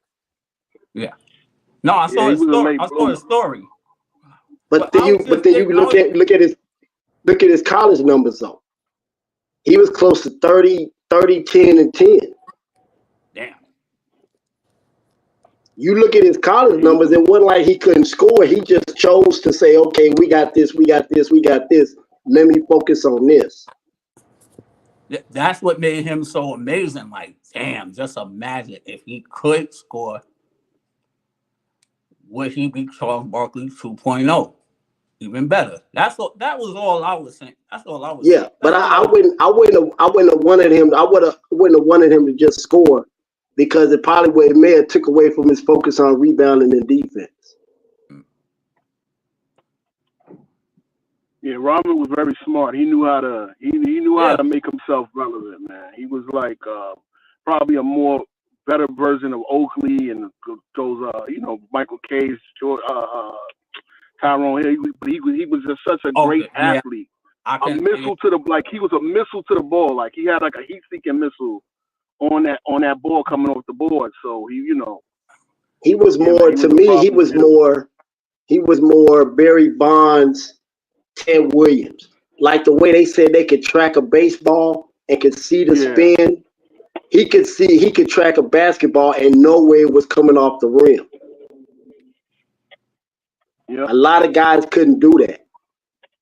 A big thing with Rodman too is that he got to the league late. Like he started late. He got to the league like 24, 25. I know. Because he's 2 years older than Mike. Right. Yeah, he was kicked out of his house. He was a grown man working a regular job. You know what I'm saying? So he had that job. He had the job that Cole had for Martin. He was cleaning airport planes at the airport. He had that Cole for Martin job. So you saying if Rodman didn't crack the league, he would have been Cole for Martin? That's what you're saying? He would have been living with his mom on the couch? He was literally before he went to college, he was cleaning the planes at the airport. With Big in Sherman? the Dallas area. Yeah. No, he wasn't gonna be living with his mom. He was kicked out the house. Wow. Yeah, man. Because he always came to the city. When he was in Detroit, he always went to Durant to go visit that family that he stayed with in college. And then he would come to Oklahoma City and run pickup with us. Yeah. Every summer. But he was fast. He was fast as lightning. When he was with the Pistons, oh my gosh. There was one play with man, I forgot the play. I think you can remember this, Pish. Magic was going up to the ball, and then Rodman just came out of nowhere and just blocked. I'm like, oh, how the f you get to the court that fast? I think he turned the ball over, and just Magic was on the run, and I'm like, where did he come from? He should have been the first spokesman for Red Bull. Red Bull, I think, came out after he retired. Like Red Bull hit big after he retired because that dude was pure energy, man. He was pure energy, especially to be, like I said, he was like in his 30s by the time he was with the Bulls, mid to late 30s when he was 2 years older than Mike, and him doing what he did at 37, diving on the floor. You're like, yo, this dude is he really 37 years old? But there's always certain dudes in sports that are they're just freaks. Like Darryl Green was still running the 4.3 5-6 years that he retired from the NFL. You know what I'm saying? Like there's certain guys. Jerry Rice still look like he can. Like there's just certain guys that's just freaks of nature that you just can't explain. And Rodman was just one of those dudes that he could literally play forever. How do you think he will have to translate his game to play today? Because I'm of the opinion that a lot of guys, I respect the era. So Rodman will have to adjust offensively to what Turbo was alluding to earlier, where it's like, yeah, you're going to be Rodman for 15, 20 minutes, but I can't see you being out there for 30, 40 minutes a game like you were in your era. It's a different game, damn near. Well, he would have had to find a 3-point shot, some sort of. You think he could have? Everybody got to shoot the three now. Everybody got to at least make the three now. That's the difference between back then and now. Like they wouldn't even appreciate Ben Wallace right now. You know what I'm saying? But I think at the same time, those adjustments could have been made, right? Because we always talk about guys now. Could they adjust to the physicality of the play back then? Could they adjust to this? We've got to be able to give them the benefit of the doubt. Because guys then adjusting now would have just been training. You know what I'm saying? It would have just been because there was certain training. They wasn't looking to take that shot, so they weren't working on that shot. So now, if you're coming to the game with that same mindset of how you played and those same attributes, all you got to do is work on your shot. Is get with a guy and work on taking those shots. So I think the adjustment could have been made. I think what guys didn't have was over a lot of guys now would have been that mental and physical toughness that they just came into the game with. Because I say it about every sport. Like Lawrence Taylor, it'll be tough for him to beat. Because I'm not saying he won't be great. I'm saying they're gonna take away his whole aggression and his what they do on the side. I'm watching football now. I got back into it, Turbo. But even in let's say baseball, you can't tell me Babe Ruth was gonna do the same thing in 2024 unless he's juicing up with Barry Bonds too. He's gonna be Poppy Blanco, or he's gonna be the average guy that's just like you ain't eating hot dogs in the middle of the fourth inning. Gonna be Babe Ruth, bro. It ain't that era anymore. So I think every era should be respected. You know what I'm saying? But to Fish's point, we do got to start giving people the benefit of the doubt, man. These are professionals. They did make it to the league. They did make it to the pros for a reason. They are known as whatever they are right now and back then. So, I totally agree with you. Any guys back then that you think would be dope today and game would translate easily? Yeah, there's plenty of guys. There's guys that you wouldn't even think of. Mark Price would have translated because Mark Price was faster. Mark Price was faster than you think he was. I know that firsthand. And he shot lights out. It's just a lot of it's a lot of guys that would have. What's funny now is Kenny Smith said it best. The regular guys now think they would have been great back then. No, you would have still been regular. You still would have been an average dude back then. Greatness translates errors. It's just there's different training now, so you have guys that would have been working on different stuff now. But if they came into with the same mindset of how they played and the same skill set, then all you're teaching them is one or two things. And as far as the speed of certain players, defensively, all I've got to do is be faster from A to B than you. No matter how quick you are offensively with the ball, all I've got to do is anticipate where you're going and beat you to that spot. I don't have to be faster than you. Because all you're going to do is run through a whole bunch of combination dribbles. All I've got to do is what Gary Payton showed Kobe and KG, is get my hand in between my chest and your chest to where your crossover comes back, and now it's a steal.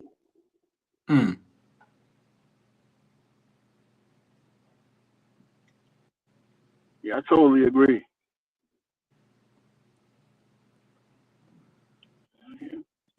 Where Flea and Fabian go? I think he went in and out. Oh, okay. Went in No, and I out. totally agree with you, Flea. I totally agree because, you take hand checking out the game. And see, now everybody is people that's on the perimeter, they got it a lot easier because you can't physically put your hand on them to slow them down. When Ant-Man said it wasn't no, what he said, it wasn't no skill. I mean, my God, are you kidding me? Did you see KJ? Did you see Isaiah? Did you see Tim Hardaway? I mean, dang, just go through all the wings of the league. My God. And they think nobody can shoot. See, there's a difference. They think nobody can shoot. Oh, there were plenty of shooters. They just didn't draw up 3-point plays the way they do now. Exactly. Now everybody shoots the three. Teams They taking will- 26. It would be like two did teams people that would forget take how? maybe 23. Yo, did people forget how nice Dale Ellis was? Oh my God. Yo. Dale Ellis gave I think one Jordan of the the things business. I think one of the things people don't realize is at every level of basketball, before practice and after practice, you're working on shots you're never going to take in the game. You're shooting from half court, you're shooting from chairs off the court, you're shooting from the first row of the bleachers, right? That's horse. How many guys do you think back in the day when you listen to Bird and Danny Ainge talk about where they was shooting from playing horse, and then you don't think that they don't have that range that guys have now? You know what I'm saying? Like Danny Ainge was the guy that taught Kenny Smith how to do the bounce dunk between his legs from the free throw line. Yo, Fish, do me a favor. Jump out and Yeah. jump back in. The same thing is happening. It's kind of the background. I want to hear you. I want to hear you clearly, man, because I know you're gonna go crazy with some info, man. All right, let me get out and get back in. Yes, please come back in. Oh, Del Ellis. Oh my God! And yo, if you go back, the '89 All-Star game, Karl Malone won the MVP, but Del Ellis had like 27 points that game. He was killing, and he was starting too. Yo, Del Ellis don't get enough props. Watch the deal. Who's taking Glenn Rice out of the who's chasing him off the three? Dennis 3D Dennis Scott. I mean, McCarty was shooters back then. Oh, Glenn Rice. Chris Mullin, automatic.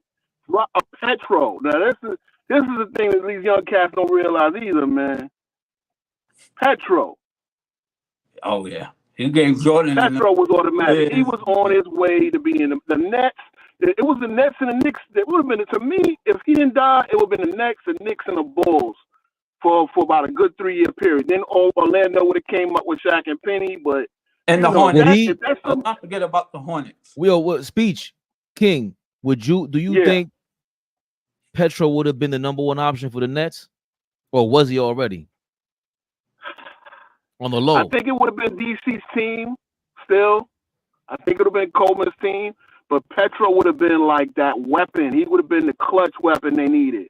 That would have been the first big three. That would have been like a real big three of the 90s, man, for real. Oh, I agree. You know, Kenny would have ran the show, would have been happy to just, get his 16, 17, and 9, 10 dimes. And Petro would have just been a problem. Like, he was just automatic. You get him open, he's automatic. Yeah. And DC might have, DC should have been a man. He should have been the man too. He was a little lazy with his attitude. But DC should have been the man. Someone Go ahead. I'm sorry. Yeah, the Nets used to give us problems. Even after that, they used to give us problems. It was kind of hard to beat them in the Cross River rivalry back then. I barely remember those. I barely remember those days. Please break down man. That's not the East River. What river is that? That's the Hudson. Now I'm losing the my. Hudson. They used to play in the Meadowlands. They used to play over there with Giant Stadium. They played in Giant Stadium at the time? It's the High it was right across the street. They were right, So it was impossible to get to, man. That's the problem. Break that down, because remember back then, Mark Jackson had that one season. Strickland was there. We got to trade Jackson after '92. We traded him for Charles Smith, and we also traded the first round pick too. Because that was key too, because that first round pick, I wanted us to give. If we'd had a first round pick in the '93 all season, we would have been able to draft Van Exel. And that's what I felt like we was missing too. Van Exel went in the second round to, I believe, the Denver or the Lakers. The Lakers. The Lakers drafted him, right? Yeah. So we were like, I couldn't believe, because he took Cincinnati to the Final Four. I was like, what? Y'all passed on? And see, that was great. That '93 draft. That's what Penny got drafted on. Sam Cassell. But we didn't have a draft pick because we traded to pick a way to get Charles Smith again. Charles Smith, poor guy, man. That was okay, because I know Stanley Roberts was in Orlando. He was holding up the trade, and then that's why part of the reason why we lost X-Man. And I also believe Michael Jordan was sprinkling some stuff with David Falk being an agent. Patrick Ewing didn't help us. Could have been, you know what? He could have been. He could have done that too. I guess, because I remember that was the season that Bird retired right after the Dream Team, and I guess X-Man thought he was gonna go in there and fill his shoes. You know what I'm saying? But that he ain't ever did nothing in Boston. He should have stayed with us. I don't remember exactly how the salaries was working out, why we couldn't afford them or whatnot. No, it wasn't that. Real quick, King. I don't know if you read Blood in the Garden, but they broke it down. X-Man, they have a story. They open up with a story that's wild bananas, that he's walking around with his joint out in the locker room, crazy. Nah, but look at But real quick, him and Opie had their little problems, but I think that was like a brother rivalry, man. Like you needed that. big But brother, King, little brother. This is what happened. he was in talks with the Knicks, but it took so long because of the Charles Smith trade. Stanley Roberts held up the trade, and then that opened up time for them to negotiate with Boston. And X-Man actually called Patrick Ewing, and Patrick Ewing said, "Do what's best for your family." Because at the time, Patrick Ewing had a contract that was, if I'm not mistaken, whoever signed the biggest contract in the league, he made 10% more than them. It would update every year. Yeah, he had that escalator. Yeah. But Ewing had to tell him, "Yo, nah, stay over here, bro. We're doing something special. We're about to get Charles Smith or whatever it is, and we add you and Smith, because Smith would have come off the bench, or vice versa." As far as I remember, I don't think we wanted to get Smith until X-Men signed. I think we went because we made that trade a little late. I think X-Men signed with Boston first, and I guess maybe Yes. we had an eye on him too because we wanted another scorer. You Yes. know what I'm saying? We wanted maybe He did sign with Boston first, but it was because that trade was taking so long. So I got don't. you. I got yeah, you. yeah. But but that's hearsay. You know what I'm saying? That's that. Yeah. And X-Man side of the story is I did try to reach out to the leader of the team. So Okay. that's another. And you just saying we lost that draft pick in the Charles Smith trade. That makes it hurt even more because I know, and we lost Jackson, who made Ewing. Like that's another thing. Ewing used to, Jackson used to set up Ewing real good. Like I think he made the game like easy Ewing for was a 28-point scorer with Jackson setting him up. Say that again. Like Ewing was getting 28, 20, 26, 27 with Jack, because Jackson would just hook him up with a lot of easy lobs, and he would always him and Jackson had that chemistry. And I think it wasn't the same once we got Rivers, because he's a different type of point guard. Remember, Doc Rivers came back with Charles Smith in that trade. And then we had Bo Kimball too as the other throw in. And so we gave up the first round pick for 93. And again, like I said, to me, I wish we would have had Van Exel, because I figured we was always that point guard away. Like Rivers was a little wash at the time. Then we get Derek Harper, who was better. Remember, Derek Harper almost cost us the Bull series with the JoJo English fight. Oh man, that's something he got to account for, man. Yeah, because Phil, that was the Phil Jackson trick. He threw the goon into the ring. He threw, JoJo English who played 55 games in his career, but he's in game 3. Doc Rivers always thought he was more than what he was. Exactly. Because he tripped off a lie in Atlanta. Because you got to think they had Eddie Johnson, they had Battle. The dude that's married to what's the singer? Regina Bell. They had Battle, they had Eddie Johnson, and they had somebody else that guard, but Doc was in what's his name's ear. So he got most of the burn. And he always thought he could guard Mike. So he would be the one trying to guard Mike in them games, and Mike would just cook it. And he never wanted to switch off. Hold that thought, Fish, because I hope I'm pronouncing your name right here, Cheval Gray. He's talking about AllBall TV here. You got a good product, gets good results, and you guys are genuinely entertaining and informative. I love hanging with you guys. Real talk, Cheval. Likewise. He also just said gotta that find a way to get rid of Fleet. I don't like Fleet. Oh man. Now I'm glad I found you. The algorithm just showed. I was driving around the city. The algorithm just showed me y'all was talking about I guess the Kendrick Perkins saying the Knicks are the best teams on the thumbnail, so I had to click on it. You know what I'm saying? I know there's a lot of Knicks. Y'all know about Knicks Fan TV and a lot of other platforms out here doing anything, man. Listen, we need this. I'm trying to get my own thing going on. We need this because ESPN and the sports, like all these sports channels, they lie to us, man. And it's not a lot of real sports chat out there no more, man. But that Kendrick Perkins is on ESPN, and he said they're gonna be the best regular season team. What do you think about that? Listen, man. Kendrick is trying. I think Kendrick realized, to come up as here. I think he genuinely believes in us, but he also realized, all right, listen, y'all been hating on the Knicks for about 20 years now. Yep. Let me pander to these guys. But I think he believes in us because it's like, I mean, no matter what the thing you gotta remember he played with Tom Thibodeau too. So I think. Oh yeah, he did. That's the thing too. That play. That's the thing. But he also, you know what it is? He realized the heart and soul of this team. Like he realized that we're fighters. Like we're not You know, a lot of these guys is front runners. I hate to say it, man. Ever since Jordan retired, and this new generation and LeBron and all of them, and listen, great players, but they're sore front runners. Like they all want to play together. They all been scared of the New York smoke, right? KD was scared of the New York smoke too. Like he came to New York, but he knew he'd be chilling in Brooklyn because nobody care about the Nets here in New York, man. You know what I'm saying? So he got the smoke, but he came to New York to duck the smoke.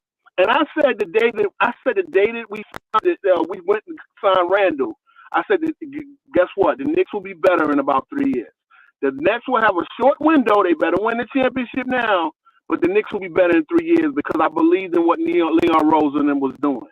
Right? First of all, even if the Nets would have won the championship, no one would have cared. It would have been nice. It would have been like the White Sox. It would have been like the White Sox. They would have like 5,000 people.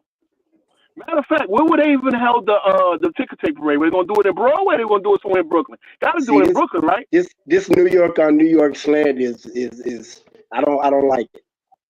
Why not? Man, why not? There's no slander. Bump the Nets. There's no slander. That's just the truth. If the Nets would have won the championship, no one would care. It would have been nice. No one would have cared.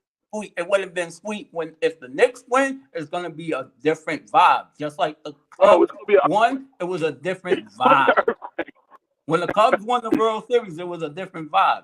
When the White Sox won, everybody was like, "Yeah, that's nice, exactly. That's cute. That's cute." But we Are the Nets really New York or are they Jersey? To me, I think that's how y'all look. I think that's how y'all look at them. Is they Jersey? They still the red, white, and blue. They still the red, white, and blue with Dr. Well, J. technically, they played in Long Island before they moved to New Jersey. No, but that's a part of it though, Fish. Like I think you got Kyrie here. Remember, it's pops from uptown. Like they didn't really sell that, and they just let him run away with everything. They should have ran with the homegrown thing a lot more. KD said his whole family is Knicks fans, and they want him to play for the Knicks.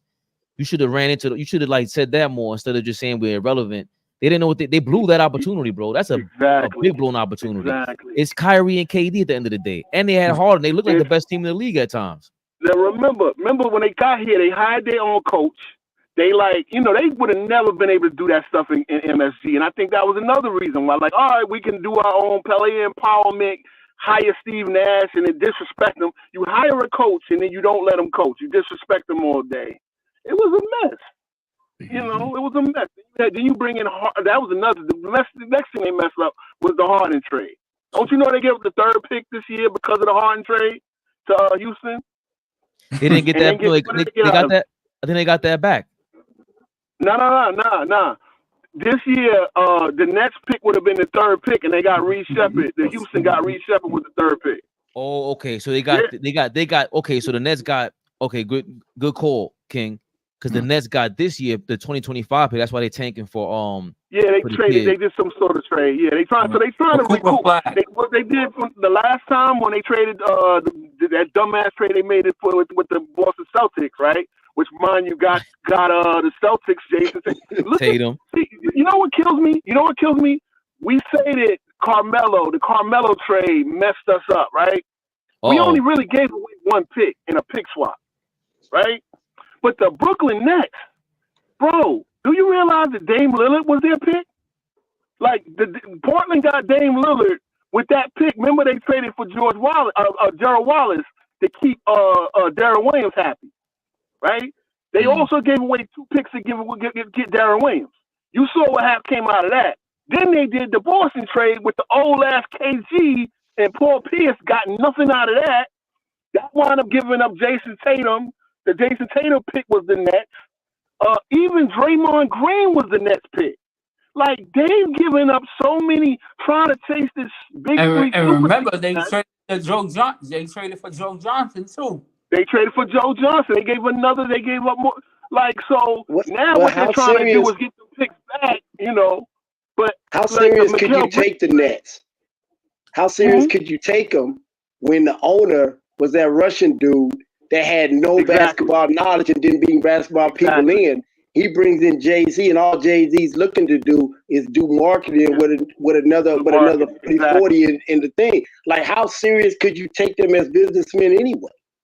Well, and that's also a part of, you know, having these billionaire owners that come in and they try to, you know, do whatever, and then you had the Russian billionaire owner, then you traded him for Joe Tsai. So now you have the last 10 years, you trade 2 billionaire owners, but they got the same thing in mind. Go get a high profile dude to sell tickets, and it's like, it's a good idea, but this ain't McDonald's. This ain't a tech company. That's what Phoenix owner's doing right now too. Exactly. He followed the Jerry Jones blueprint, right? Exactly. Jerry Jones didn't build AT&T Stadium for the Dallas Cowboys to win. A lot of people don't know. This is where they have the state football championships in Texas, right? So after the first 3 rounds, high school kids are playing their playoff games at AT&T Stadium from 10 o'clock in the morning to 10 o'clock at night, like all day. So you're averaging 60,000 people for a high school game. Not to mention the fact he's got the Cotton Bowl. The Cotton Bowl is no longer at the Texas State Fair. The Cotton Bowl is actually at AT&T. Not to mention, he has a game where he went Arkansas. They play A&M every year at AT&T. He took the concerts from American Airlines from what's his name?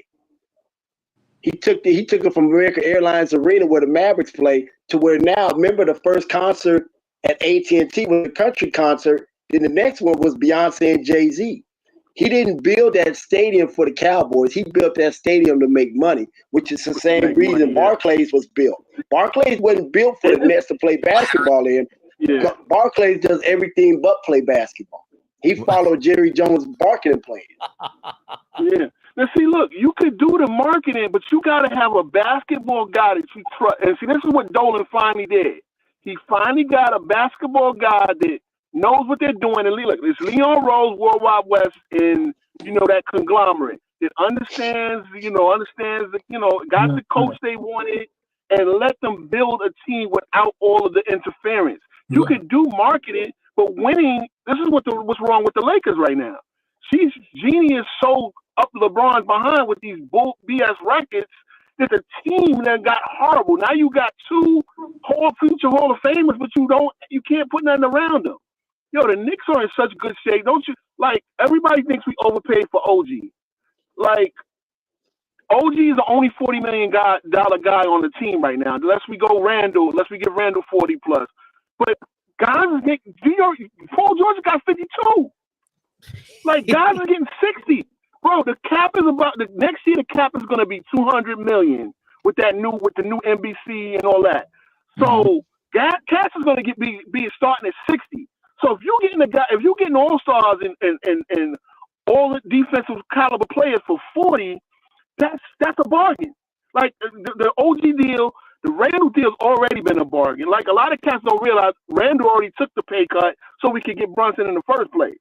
Then coming off his the first All NBA team season he had. So they're like, well, Randall, put some respect on his name. Randall already took the pay cut. Because he had the All NBA team. He could have went for a Supermax himself, and he made All NBA again, so he would already qualify for Supermax. If you look at go ahead, King. I'm sorry.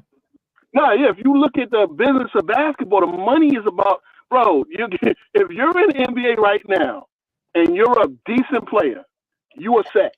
Like, and that's just the way it is, bro. Like, role players are getting 20 per, as we've seen. Shout out to iHeart. I'm happy he got his money. I hate that he left.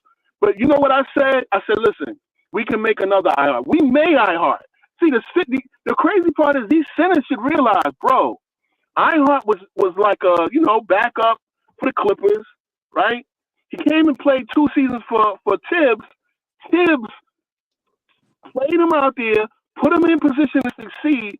Now you went from a guy who's like an also-ran, could have been out the league by now. He's making $30 million a year. These backup centers should have realized, bro, playing for Tibbs, the way he teaches me defense, the way he puts me out there, I'm gonna win in the long run. Like, I don't understand why Andre Drummond went to Philly, but it is what it is. He's a bum anyway. A lot of these owners need to realize it ain't about them. It ain't about you, right? Just cash We the should check, see bro. owners. We should see owners twice a year. Yep. When you cutting And down that's the what we net, see, when you winning Dolan. your Yeah. championship, and on draft day. That's the only time we should see you. That's the only time we I ever saw agree. Jerry Buss, right? That's the only time we ever saw Jerry Reinsdorf. That's the only time we ever saw Pat Riley in Miami, right? The only Or owner in Mickey the Harris history of in Riley, sports, the only owner in the history of sports who was out front and they still won was Steinbrenner. And Steinbrenner. And Steinbrenner didn't start winning. Build a squad. Yeah. He had to bring in baseball guys to run the team. In spite of him. Shout out to the New York Mets. They went in 9-3. You know, it looked like we're gonna stay 2 ahead of Atlanta. You said we? You said we, King? Oh yeah. Big Mets. Let's go Big Mets. In the words of Derek Jeter from the Captain documentary, it's just the Mets. Listen, we deserve all. We going, King. Because I stopped watching baseball after a while too. It's tough for me to watch everything. But the Mets are going through the same thing, similar with Steve Cohen, where he's a billionaire making a big splash. The two pitchers that were big time, but they were old already. They fell for that next thing from 10 years ago that you mentioned. I want to close out that point before I revisit the Kendrick Perkins topic. Because I want to ask Fish. I didn't get his comment, and then Turbo with that. These billionaires come in there and they pull that off. I don't want to cut them any slack though, because you guys mentioned that they needed the basketball guys to run everything. They do. The Nets have Sean Marks is excellent. They got what's the guy that used to coach the Nets? That he's running the Clippers now. Short white guy. Yeah. Lawrence Frank. Lawrence Frank is running the Clippers. Oh, Lawrence Frank, yeah. Their problem is they gave too much power to Kawhi and the big stars. The Knicks, the Celtics. Think about it. The Knicks, the Celtics, the Nuggets, all these guys who were in the conference finals last year, second round. Ant-Man's not running the Minnesota Timberwolves. These guys are in the conference finals, second round for a reason. They're not letting the players run the organization. The big 3 era is over. The big 3 era is over. Like you can't financially do it. You take up most of your cap, then you can't put, and you need a deep team. See, this is what Leon Rose and them understood. Like, all right, we was going after KD. So I think that's too. They wanted KD, they didn't want no parts of Kyrie, and then they wanted to do their thing. They wanted KD in the Randall spot. So it was like, all right, we'll take Randall. We signed Randall for 3 years, $63 million, right? The same time that the Sixers gave Tobias Harris 5 years for 100. Remember that deal just ran out. I was like, yo, if Tobias Harris get 180 and we got Randall for 63, who was a much better player, like, yo, we just did something good. And then boom, all we needed was the point guard. And then when I know I wanted to go after Mitchell, but I said I'll take Brunson. And I said, you know what, Brunson at the time, he can't be no worse than Fred VanVleet, who had that same type of money, right? And I know we wanted to go after VanVleet the year before, but Toronto re-signed him, you know. But I said he can't be no worse than VanVleet, you know. Boom, let's see how he was supposed to come in here and make Julius' life easier. Turned out the man was the man. Like, you know, even none of us knew he was gonna be this good. I knew he was gonna be good. I didn't know he was gonna be this good. Yo, can I go? Because I was gonna before I came on, I was getting ready to do another video. So I was going back, like I was telling him with the Rodman situation. I was going back. So I went back to the 1990 Western Conference Finals. Ooh. Guess who played the Portland Trailblazers that year? The Lakers. No, the Phoenix Suns. Oh, right. Kevin Johnson. The Phoenix LA in the second round, in the gentleman's suite. I remember that was the last. They ended Pat Riley's career with the Lakers. Pat Riley was out. Yeah. I just recently saw that Turbo, because we were going over the Clyde Drexler thing, and I said, yo, Clyde Drexler made 3 straight Western Conference Finals as a number 1. 3 straight, and he's been to 5 in total. So we were comparing him to Ray Allen, King, and for me, I love Ray Allen. I love Walter. Don't get me wrong, but comparing him to Clyde is different, because Clyde was a beast. Bro, Clyde was the second option at worst. He finished his career off averaging 18 a game his last season in the league. He was Clyde, and I grew up shitting on Clyde Drexler. Like, yeah, he was I had no left But hand. before we get back to the clock, because that's what I wanted to talk about. I was getting ready to do my top 10 shooting guards with just strictly athleticism. I was getting ready to put that list together.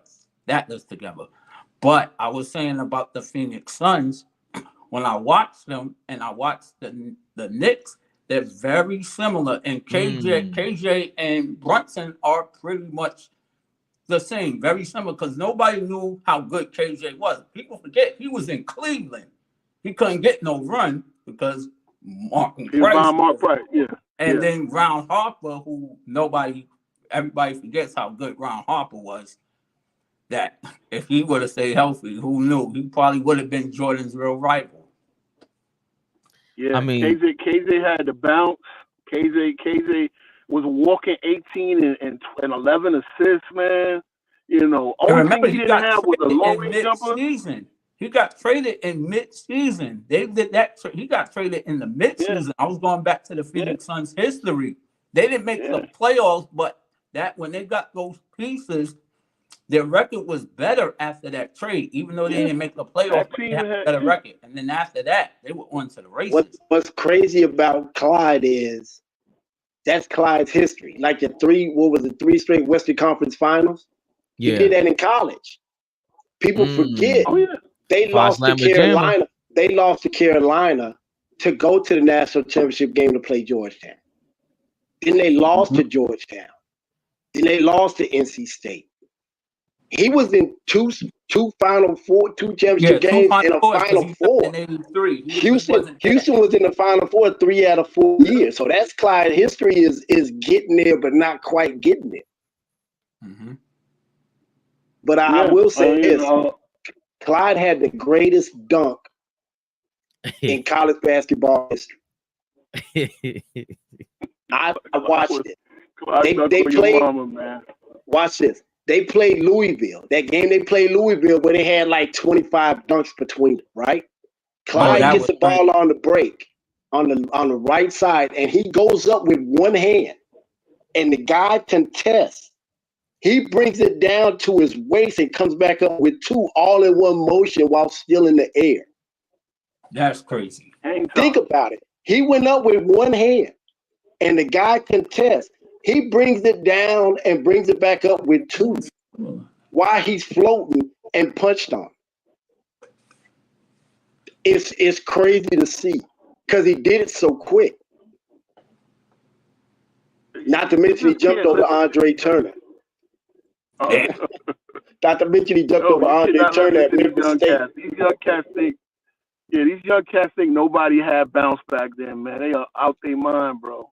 Yo, if you watch what's Michael Jordan's OG that went to NC State, they try to be like that's my OG. David Thompson. That's my guy. That's David Thompson. Yeah. Yo, Jordan looks just like him.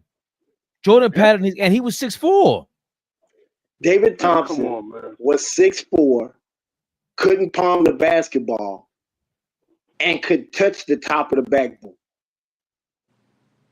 That's crazy. I watched David Thompson on my recruiting trip to NC State, dunking in pickup at well over 57 years old. And he wasn't allowed to dunk in college. Imagine if he was allowed to dunk in college. Oh my goodness. There's a picture of David Thompson blocked, huh? Is this the dunk right here from Drexler? No, that's the dunk over Andre Turner where he jumped over. The dunk he dunked over was in Louisville. It was the game before they played NC State, where they played Louisville. Yo, Clyde did the leg joint on him. Clyde did the leg joint on him. Yo. He jumped over Andre Turner. But the Final Four game when they played Louisville was when he went up with one, came back down, went back up with two. But that was during the same season that he jumped over Andre Turner. Because that's the reason why. How can I not? What's the name that went to our school that does golf? That played on the '83 NC State team. He tackled Drexler because Drexler was going to jump over him in the national championship game. And back then, you can put your arms around the guy's waist and take a charge. And he tackled Clyde on the break because he was going to Andre Turner him. and he took a charge. You're not talking about Lorenzo Charles, are you? No, the white dude.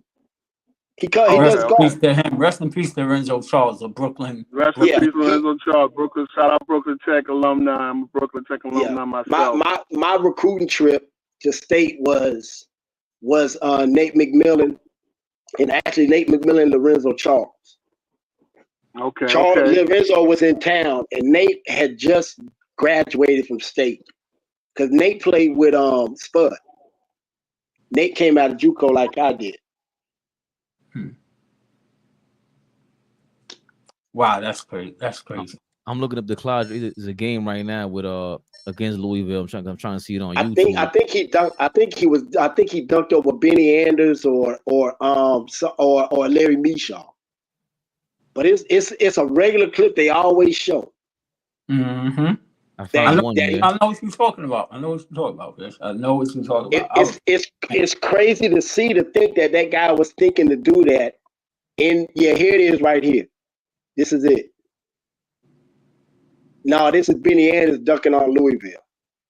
Oh, that's the dude that they was trying to look for in that documentary. Yeah, that documentary was crazy.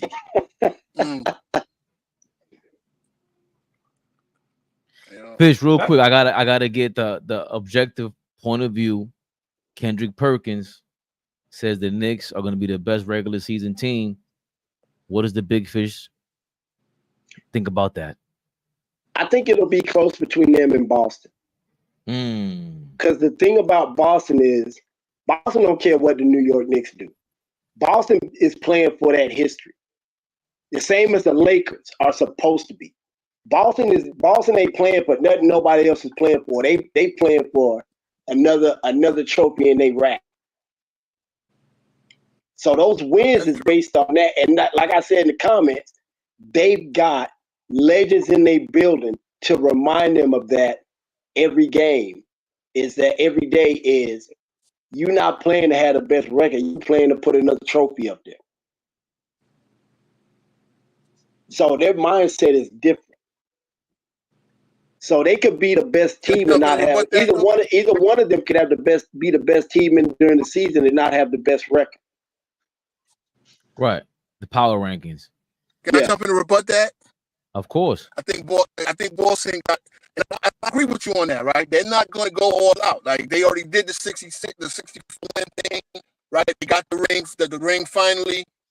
They're not. See, there's two problems they're gonna have. They're not gonna have KP until January. That's half the season, right? So that's Al Horford playing center and whatever else they throw out there. I think they're a little overconfident. I still think they're flawed. I joked about and I love Tatum and I love Brown. I actually like when they were rookies, I said they were gonna be big, they're gonna be big deals. But I think they're two Scottie Pippins. I don't think either one of them are a number one dog. And I'll say this, right?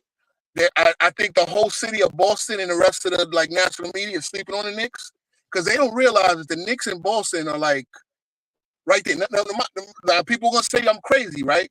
Go back 2 years ago, that season after the pandemic, right? The one where we had played Boston 4 times in the first half of that season, right? Boston actually went to the finals that year. Remember, they got washed by Golden State. Yeah. At mid-season, they were 20-21, and we were 21-22. They went on a big run. I think, remember, they had Rozier as their point guard still. Rozier was the year Rozier was still there. But they got better based on that smothering defense, and that was built around Robert Williams III, right? Yep. Robert Williams III, and then they had Marcus Smart there, right? And they were smothering people on defense. We were smothering people on defense too, but guess what? Our offense was still in the toilet. We didn't have a point guard yet. We remember we still had that was the year we had Kemba, and then we benched Kemba, and we had Alex Burke running point guard that year. So to me, Boston went on their run to contendership, and we was just meandering because while defensively we were just as good as Boston, we didn't have the point guard to run the offense. We still had Alex Burke. That offseason, we went and got Brunson, as you see, right? We had another nice year. Boston had another, Boston got to the conference finals, went down 3-0 against the same, what's the name? and then this year they went up. This year is a year we got even better than that. Boston is still what they are, right? Great, but I don't believe they're not a juggernaut. And everybody's going to treat them like they're a juggernaut, but they're not. They still have the same flaws. Remember that's the season I'm talking about when we were both 500 at mid-season? We played them on opening night. You know who was guarding Jason Tatum on opening night? RJ Barrett. RJ Barrett. What did he shoot that opening night, that overtime game? I don't know 4 what. for 22. That's not the RJ game winner, is it? I think it was RJ game winner that night. Yup. I think that was RJ game winner. He shot 4 for 22 with RJ Barrett on him. Now think about that. He shot 4 for 22 with RJ Barrett on him. I know it was 2 years ago. He probably put some stuff in his game, but now we're gonna guard him with OG Anunoby and freaking and Mikal Bridges. My thing is, though. Our top two, we got answers for them. Do they have an answer for our top two? Let's keep it real. We just saw them that last game, and they can sit there and say they wasn't trying, blah, blah, blah. They were pressing Brunson full court. They knew Brunson was the only player on the team that could get buckets. He dropped 39 on White and Holiday, pressing them full court in 3 quarters. And the game we was up by 30. All right, they wasn't motivated. They sure looked like they were motivated, but it is what it is. All right, we'll see them in real time. We played them on ring night, right? Yes.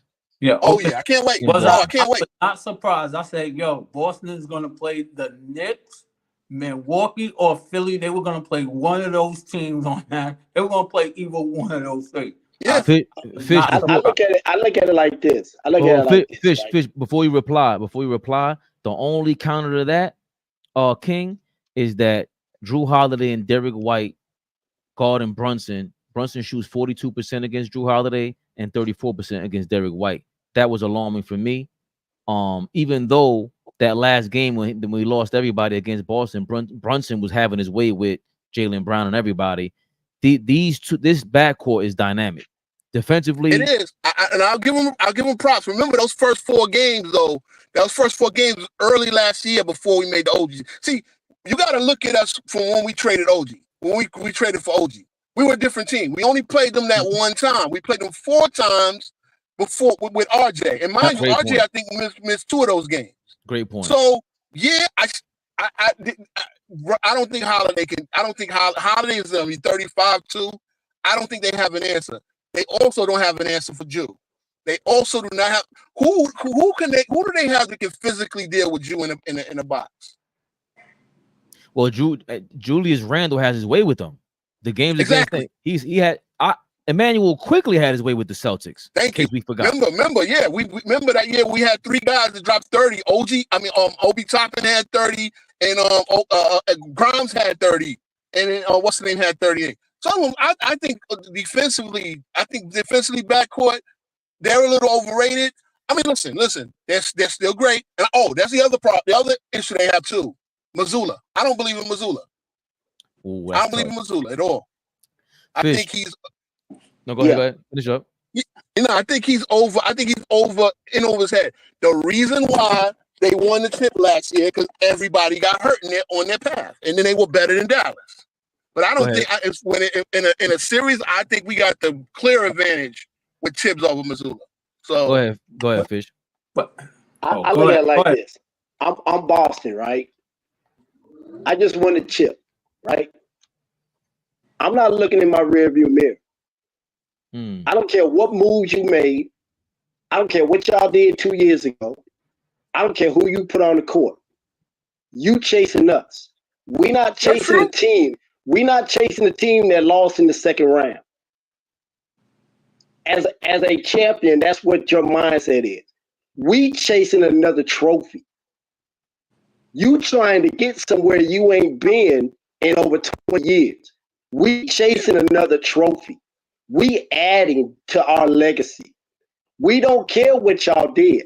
If you want to see us, get out the second round. Get to the conference finals. That's Boston's mindset, right? So that's how they play. And the difference is, like I said before, they've got guys in that building that are going to remind them of that every day who jerseys is hanging up there. You don't have that. Bernard King can't tell you that. Pat can't tell you that. You don't have no legacy of guys in your arena other than Walt Frazier that can tell you what it feels like to win. So you going off college. You going off a national championship. That's your mindset. That's why they scheduled you ring night to remind you who's got that ring. Thank you. And if they chain smoke you ring night, you're done. It's going to take you all year to get to the conference finals to try to make that up, to make up ring night. Because if you play them during the season, it's not going to matter. They smoked you when they got their rings. It's a mental thing. And that's what Boston thinking. And even though they don't have a number one, they got 2 Scottie Pippen. Jaylen Brown showed that he's got the wherewithal to play like a number one when they need him. And I think I hear you. Let me ask you this. Are they Jordan? Do they have the Jordan mindset or do they have the LeBron mindset? And I'm gonna say this, right? Because if you remember the Heat used to loaf through the regular season, right? They used to say, "Oh, well, you remember when we beat them on their? I mean, we beat them on the Melo year, right? Or by 20 on opening night. Oh, they came out in the media. Oh, well, that didn't mean nothing. You know, we're the champions. You know, blah blah blah. Obviously, we didn't get a chance to play them, right? The team fell apart, the whole nine. But I felt like we had a lot of smoke for the Heat that year because we beat them 3 out of 4. Remember, in the Jordan era, Jordan never took the Knicks lightly. Jordan knew the Knicks were nipping at them heels, and he always took them regular season games because what Jordan's mindset was, listen, I don't want no team even thinking they got a chance to beat us. But he knew that the Knicks were one team that was not sweating them. He knew you and the boys were going to come out, you know, and remember, Oakley was his best friend. So he knew that we were coming out with the smoke. So he had to set those back. So if they're going to sit there and think, what I'm saying is, I don't think Boston is good enough to be fat and happy. No, you have to, when you're a champion, when you're the Bulls or the Lakers back in the day, or with Shaq and Kobe, or with Golden State, you send messages. You send that message ring night. You think they're going to beat us? You think they're going to beat us by 20 million ring night? I don't think they got it in them. They're coming out trying to send a message. Ring night. Okay. They're trying to send a message before the All-Star game, and they're trying to send a message on Christmas Day. Okay. That's when you send your messages. Whether they get it done or not, that's up to them. But they scheduled ring night for a reason. Oh, of course, I get it. They ain't know the Knicks of smoke got smoke for them. Yeah. Go ahead, Fish, get in there.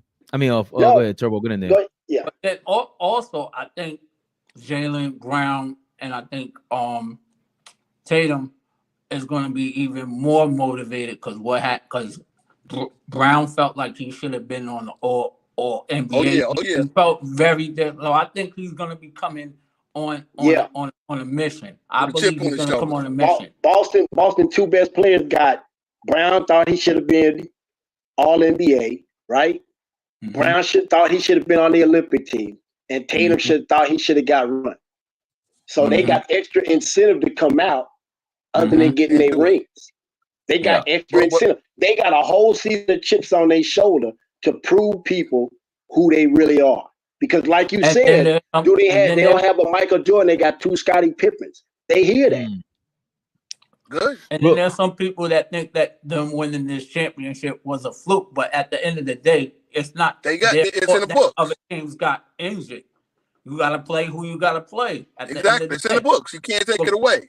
Because if they would have lost to those teams that didn't have their players, they would have been getting the smoke. Like, how do you lose to a team that didn't have, their superstar or their all-star? Because what's the word opening night? If Boston beats you by 1, by 10, by 20, what's the word opening night about the Knicks? All the moves you made, and what did it get you? That's going to be the narrative until you beat them. Let me reply to that. I'll reply to that in 2 seconds. Shout out to James Sumler. He's not only subscribed to AllBall TV, he is a member. There's a membership.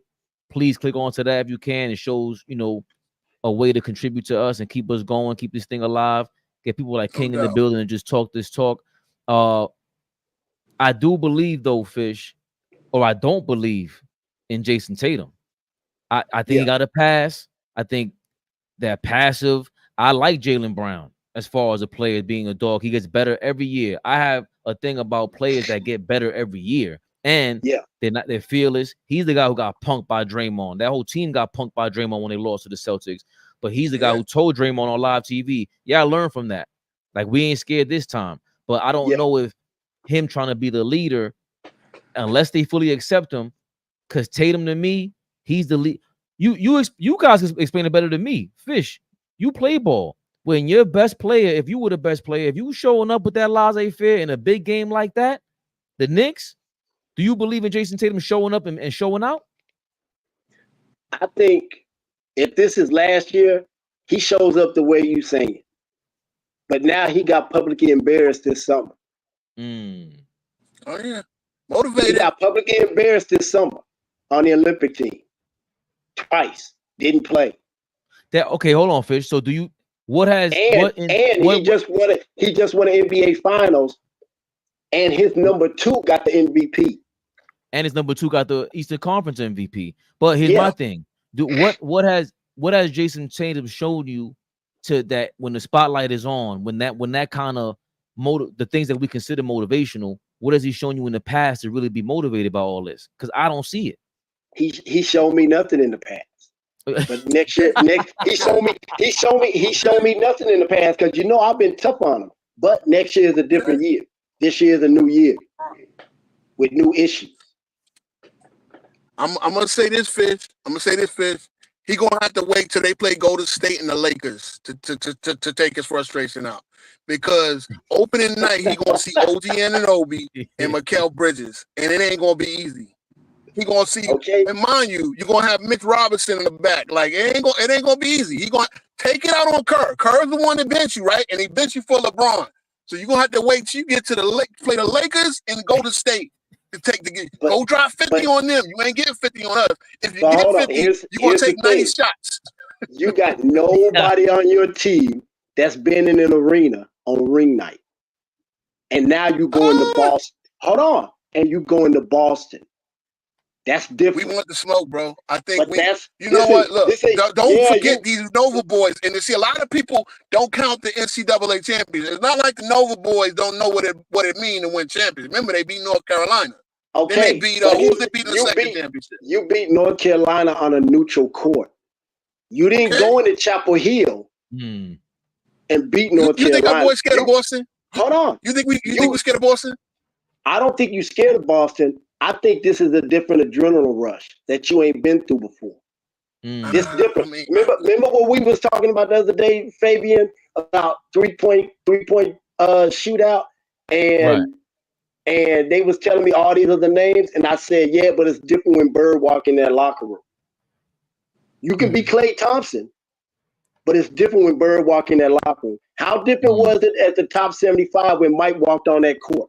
I feel you.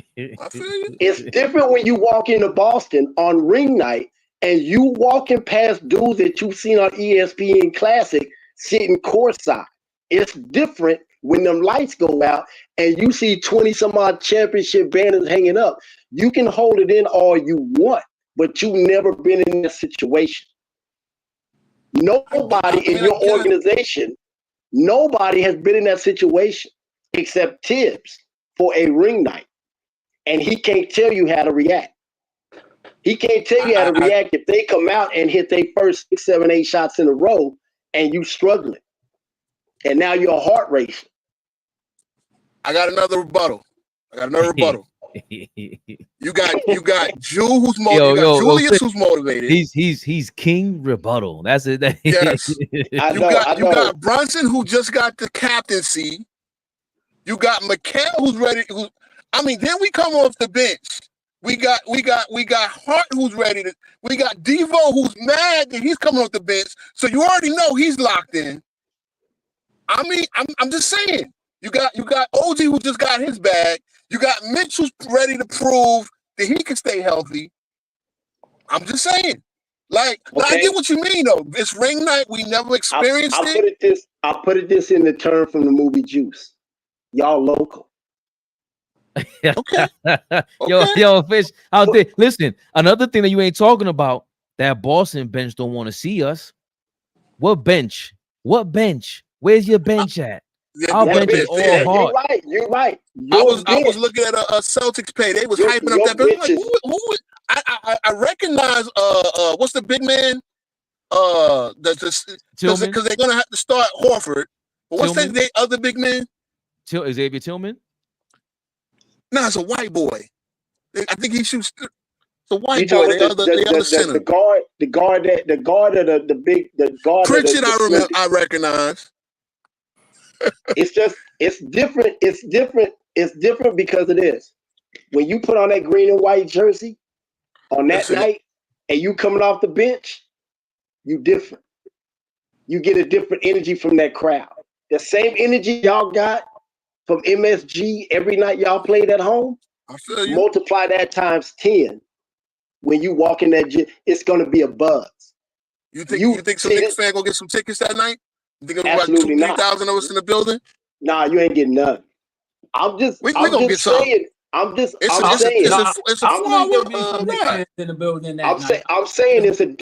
a different buzz. I completely get it, man. Listen, Boston, shout out to Boston. But we want the smoke, bro. I think we feel like remember, we lost the whole damn starting lineup. And we should have beaten them daggone Pacers, but that's neither here nor there.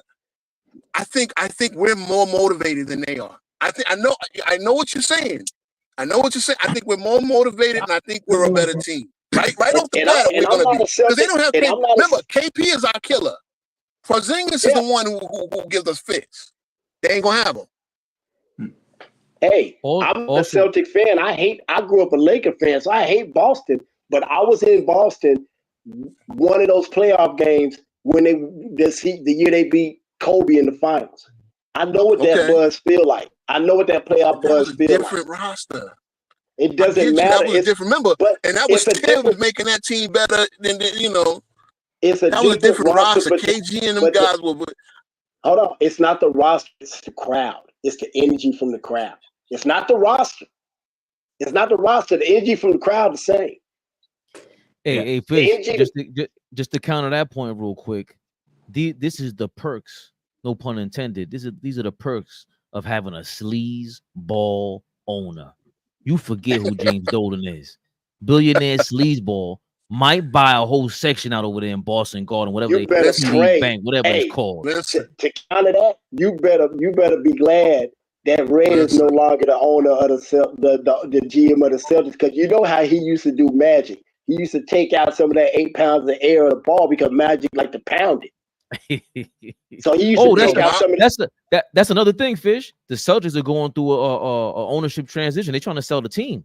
Yeah, but you got to think though. You talking about a sleazeball owner? He used to only put cold water in the locker room for the showers and turn the heat off in the locker room. So Barkley talked about how they used to freeze the rims. They used to freeze the rims and the locker room for them. Yes. Magic said they used to just what he said, they used to bring their own food to the hotel. Oh yeah. Yo, the old school was different, man. The old school was different. These are things that to really talk about. Real quick, let me get to William Jacksonville over here, because he thinks we don't watch Jason Tatum. He's been kicking ass as he entered the league. What else you said, William? Can you guys please Google Jason Tatum resume? I ain't got to Google nothing. Bro, I'm a Duke fan. I've been following Tatum. I've been putting him up for MVP. He's great. He's a great player. It's those big moments. It's something missing there, bro. I know it. I thought he should have been MVP, or at least in the conversation, a couple of years. But it's those big moments. It's like that. You see what I'm saying? Like, it's a lot of show jobs in them. You know who they got for those big moments, though? Take a wild guess who they got for them big moments. Who is the least likely dude to take shots, and every time he take it, he make them in big moments? Jaylen Brown? No. Don't tell me. The little receiver hairline. Yes. When they need those big shots, Derek White knocked down them threes and break it. Yeah. Well, also Turbo answer riddle me this. How is Jason Tatum? His shooting was awful. It wasn't Jason Tatum. Like, it has totally regressed in the last 6 months to maybe a year since last season. And even in the Olympics, nobody talks about this. That's primarily the reason why they didn't play him. Because Curran and watching him like, yo, we running all these elevator plays. You ain't even shooting them. Real quick, Turbo, get in. Did you notice that? And maybe what is going on with Jason Tatum?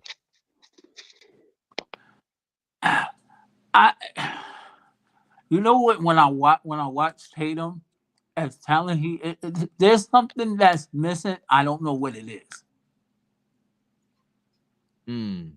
He's not a dog. He's not a dog. He's not. He's missing that. If he's a dog, he's a. I'm not even a big dog guy, but he's not a Rottweiler, a pit. You know what I'm saying? Like, he's one of them. You know, one of them companion dogs. Not, you know. It's like I'm just saying. Listen, and again, I other than him being a Celtic, I root for him personally. But I see it. Like, I know we could get in his head. I know with OG. I mean, think about it. Then we come off the bench as Josh Hart. Like, okay, here's the thing. Who got a better set of perimeter wing defenders than the Knicks in the league? Bro, we got two of the top 10 overall defenders in the league. Yeah, but and that's not even counting Mitchell. If he was healthy, I think he would get in a defensive player of the year discussion.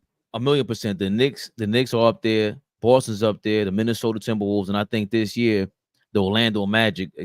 That backcourt defense is going to be major, bro. Yeah. KCP and Suggs is going to be. I don't know why Tyrese Halliburton was talking smack. I know he's in a wrestling ring and he was in Orlando, and I think he made a comment like, "Yo, y'all just mad." Front runner. Yeah, y'all just mad because you got to root for the Orlando Magic, bro. That's the wrong team. They could get you up out of there. They can get the Pacers up out of there. He's pulling that Trae Young role now. Now that he got a little conference final, he's pulling that Trae Young thing. And I like his game, King. Super villain. I like his game, but your game is not physical. Nah, them Orlando Magic dudes, they all 6'10" or better, and Suggs might be 6'4", 6'5", all defense. KCP is gonna smother him. Then they're gonna Suggs is gonna give him chasing 94 feet. And they got somebody that can knock down, can make shots and create their own shots. Yeah, their wing defense reminds me of New Orleans. Like, they don't have a problem making the game ugly. Orlando don't have a problem making the game ugly physically on the perimeter. I got they're not ducking it. Look, with us, we got three hounders coming off the bench. We got Hart, DiVincenzo, and Deuce coming off the bench. Like this, like the bench is going to lock you up, and the starter's going to lock you up. It's crazy. Yep. I mean, Deuce.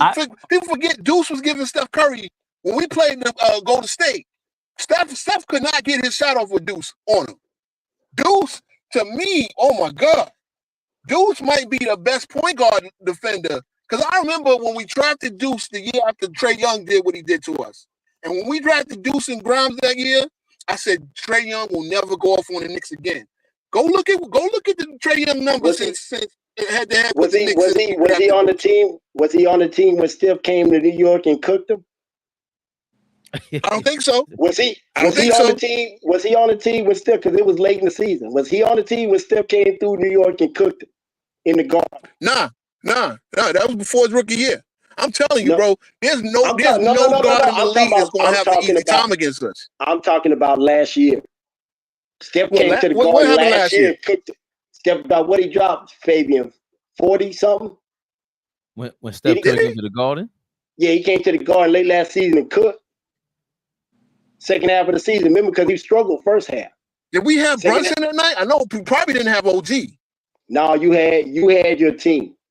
We didn't have OG. We didn't have OG. You didn't have OG, but you had everybody else. Steph cooked that night.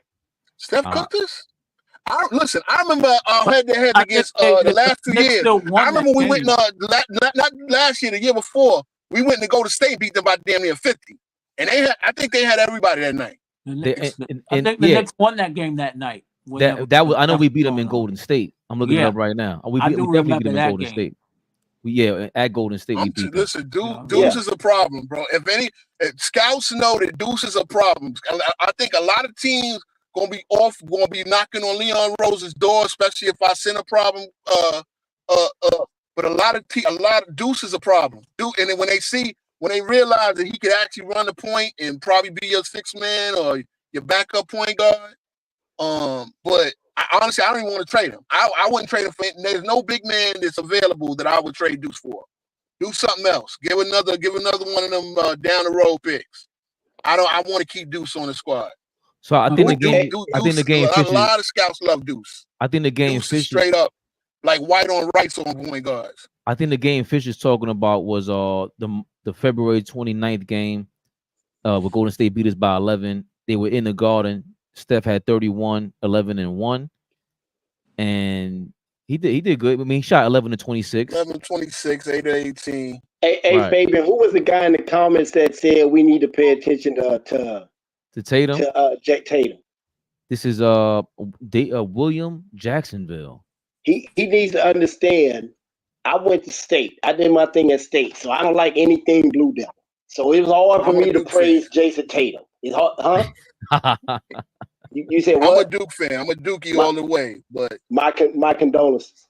But 5 championships in my lifetime. I'm good. See, when people talk about I never won a championship as a Knicks fan, I will listen. I done witnessed 5. I witnessed the Grant Hill, the Christian Layton, the turnaround back in '92. You know, I know for me personally, Final Fours. You know, it is what it is. For me personally, we was 4-2 against the Blue Devils, but that's neither here nor there.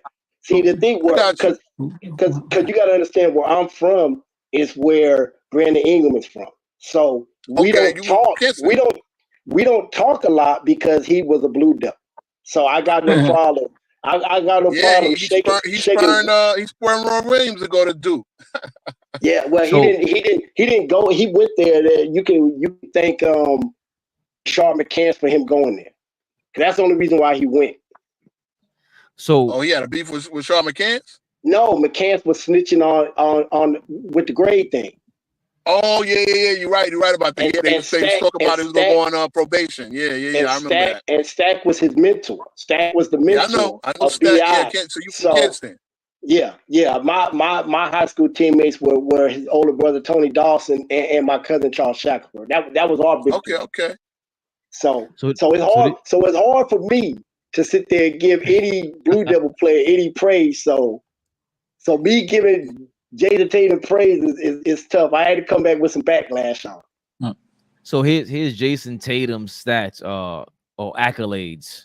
William, 5-time All-Star, 4-time All-NBA, the 2021-2022 Eastern Conference MVP, 2024 NBA champion. Of course, he made the All-Rookie team. All-Star MVP in 2023.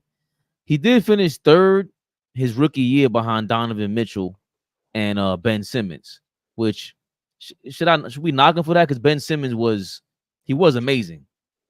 Yeah, at that time. He was good. It was good. And everything he finished top 12. His MVP finishes have been top 12, top 6, top 4, top 6. He's finished. Got them to the conference finals. Yeah, listen. Also, another thing about him with Jason Tatum, I do know that him spraining his ankle against the Miami Heat in that 7-game series, and they came back, they almost won that series. That hurt them a lot, and it cost them in Game 7, of course. But at the end of the day, we're not speaking to his talent, Jason, or his skill set. That's never the case. I've always compared Jason Tatum to Paul George, Lamar Odom, T-Mac, these guys who are super duper talented, MVP caliber, except for Lamar Odom.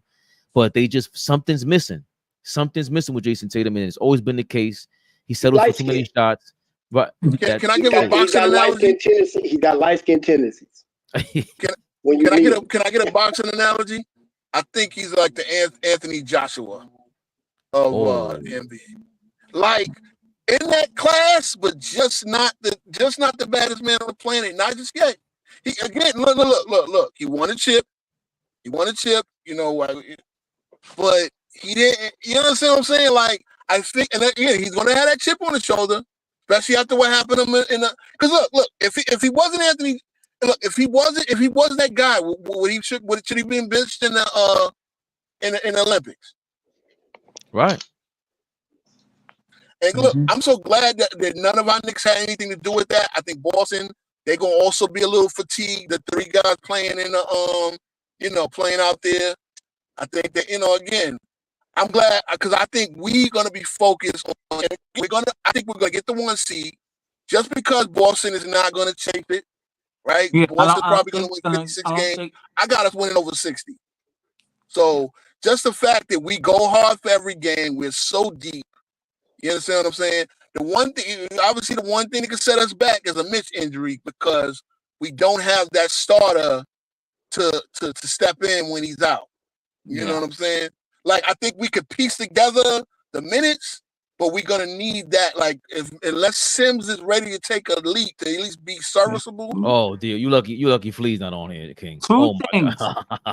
Yo, there's 2 things that I think with the Knicks. That one thing that they gotta do. I think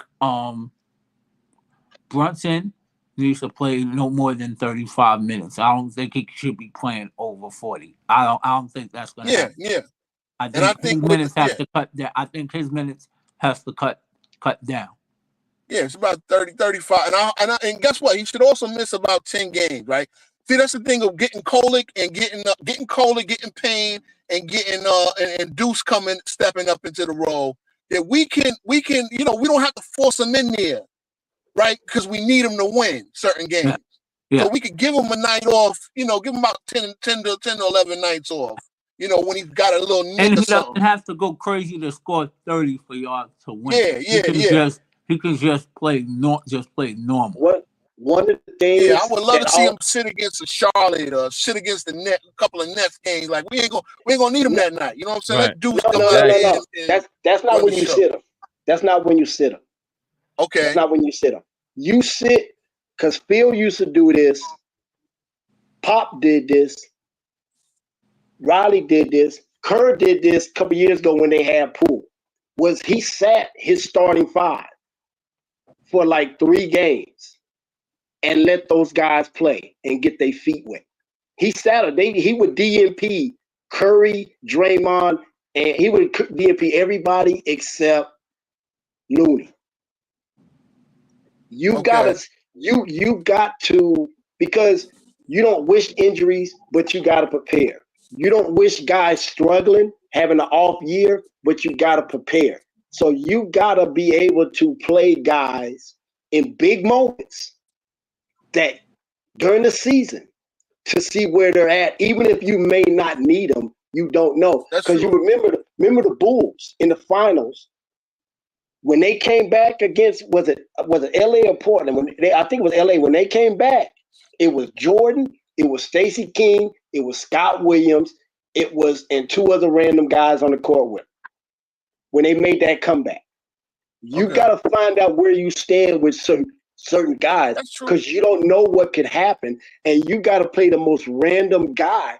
Because remember them games Kobe was out, and they didn't know what they had with Shannon Brown, and Shannon Brown went out there averaging 20 with Gasol in there, and then they went back to Shannon Kobe. Brown was a beast. Yeah, but they didn't know that when they got him from Cleveland. You don't know what you have until you know. You can be deep.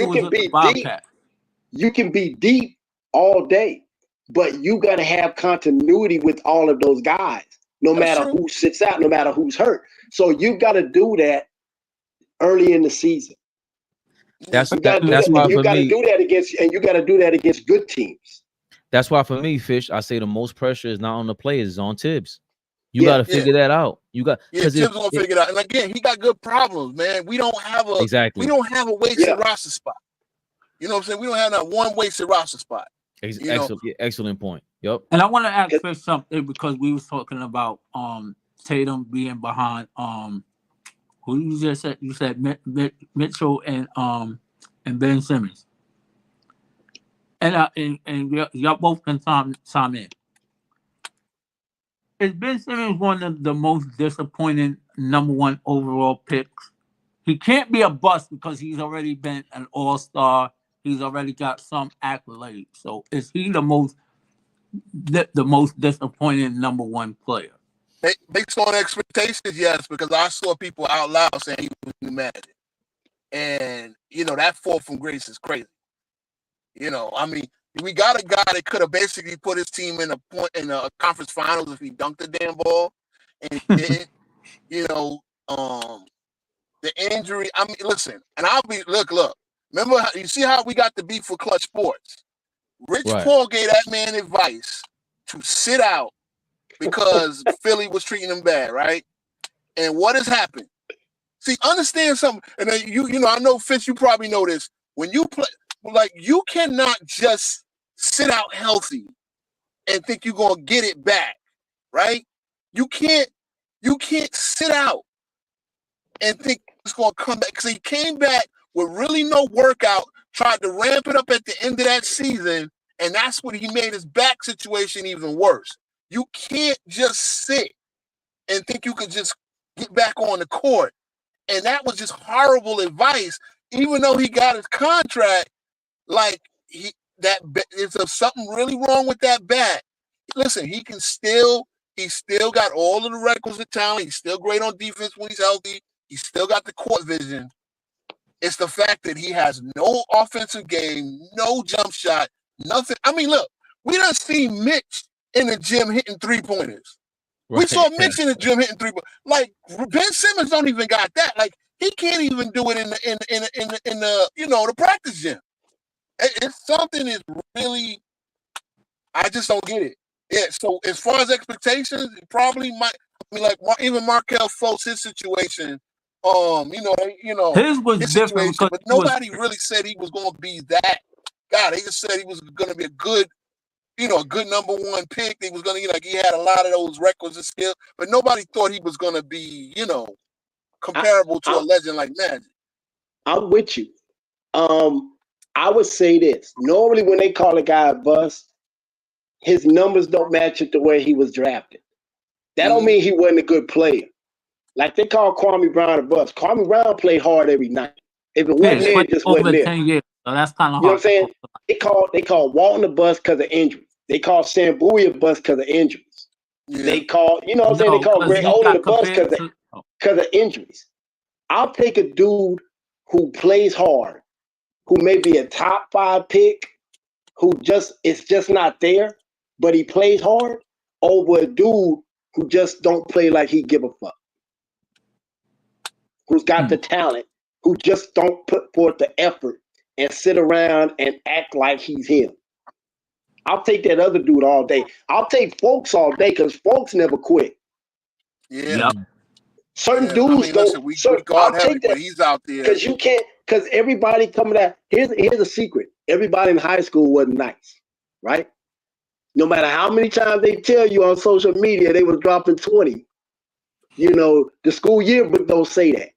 Everybody in college wasn't nice. Everybody in college averaged 20, they come in the league average 20. Everybody's not nice. So I'm taking the dudes that'll play hard, who numbers may not jive to what they were picked, but that's just potential. If you give it all you can give, I can't be mad at that. I will say this about I don't think Ben Simmons is a bust, because there was a lot of potential. I didn't say he was a bust. I didn't say he was disappointed. I said disappointed number 1 overall pick. Only reason why, because he's already had, you know, some accolades. We know when you're that number 1 pick, expectations are high. We've seen some guys just come just straight off, just fall flat off the earth. But with Ben Simmons' case, he was already up for Defensive Player of the Year. And so I know the expectations were high for him. That's why I said, is he the most disappointing? I think he has one of the most disappointing, like, fall offs, like King said. Because to your point, Turbo, for him to be Defensive Player of the Year, I don't think people really. No, he was in the race. He was in the race. But we wouldn't have minded it. He was already an all-star. We wouldn't have minded him being Defensive Player of the Year. And that's the reason why that's a major accolade, in my opinion. Maybe y'all could correct me. Usually the great number 1 picks are scorers. Go back in history. Iverson, Shaq, or LeBron, they can score the ball. All these guys can score the ball. If they're number 1 pick and they score the ball, their career will pan out. When you're a defensive guy, it's even harder, because you're being drafted as a defensive guy in a league that it's like, bro, everyone is your size already. Ben Simmons was what the disappointing part is. He met the hype because remember Walton the #1 overall pick. He had to have been because I don't think. Remember, he had the crazy UCLA when he continued to Abdul-Jabbar's undefeated. I'll look it up. If I'm not mistaken, I think the he was Nets up pick for was #1 that year.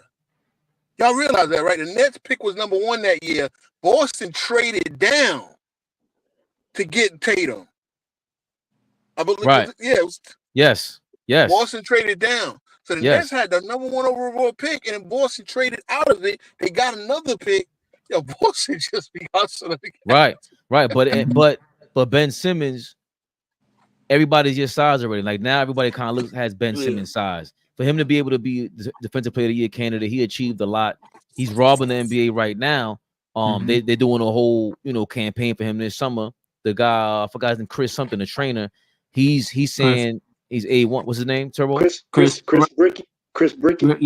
Yeah. He's like is damn near gambling the house on Ben Simmons' return this year. Yeah, because he's up for a contract. That's why. I'll be looking on fantasy basketball. I'll be looking to draft him late, maybe. Him and Cam Thomas. We ain't looking. We ain't slick. We know that all of a sudden now, then when there's a big when a contract is up, they always want to step their game up. We've done seen a lot of players have big years because they know that their contract is up. And then once they get money, they ain't the same. Lamar Odom, Miami Heat. Lamar Odom, LA Clippers.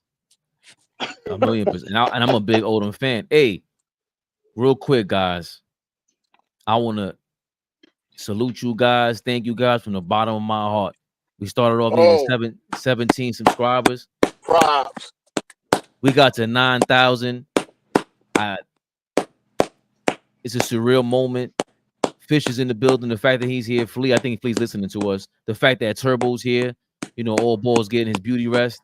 King, you subscribe, and just for you to be able to contribute. Yo, Turbo, this is like this is back. We took it old school, sent the link out there. Everybody's in the chat. We went for a free for all our topics. This was nostalgic. To get 9,000 subscribers, I just want everybody to understand. You don't need before you get to 1 million, before you get to 100,000, before you get to any of that, you got to take baby steps. And you guys, man, Fish. One day at a time. One day at a time. Yeah, man. One day at a time. Next up, 10,000. There you go. And 10,000 is major, just to let y'all know, because all the sponsors and stuff, they look at that. People with the money, they look at 10, and it's a numbers game.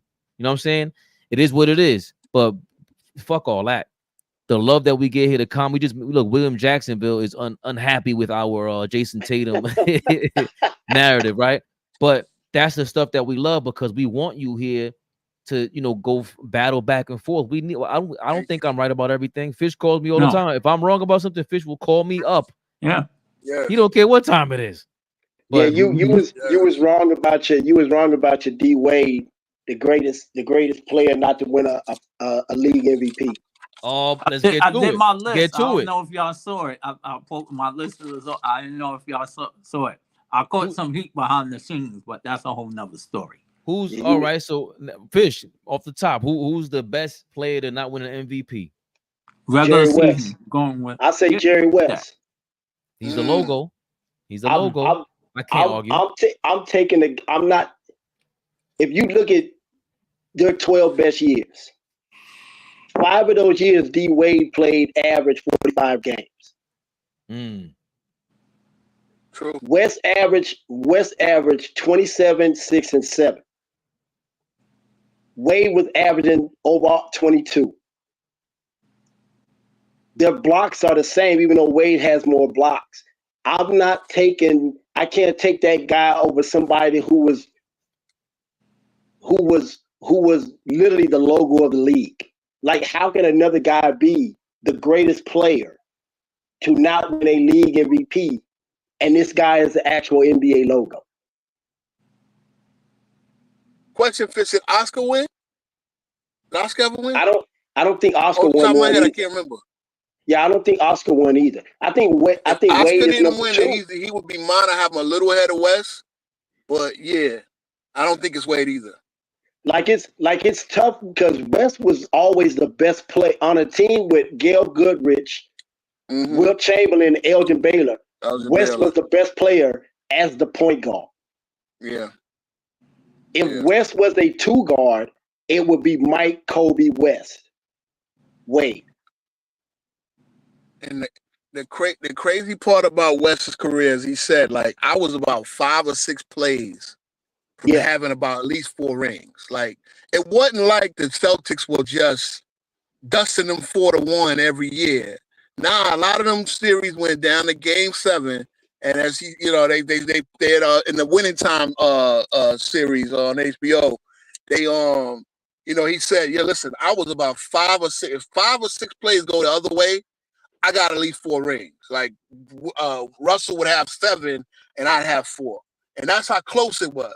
You know what I'm saying? Like they had some battles in them days, man.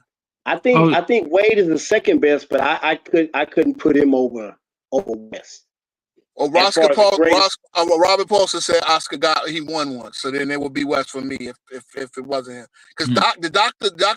J won one. Right? Yeah, I know Doc won. Moses won. Doc won. Yeah, And Moses won that one when they won the chip.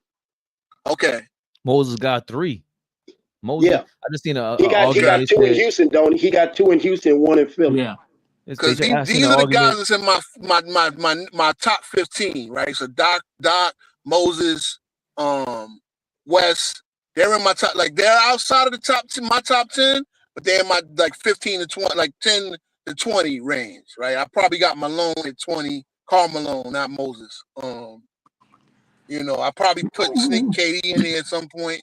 But my top, I got to do something on my top. I've been doing my top 10 for my top 20, actually top 50 all time for a long time, and mine stay consistent. I don't have LeBron in my top 5. I have him number 8 behind Kobe.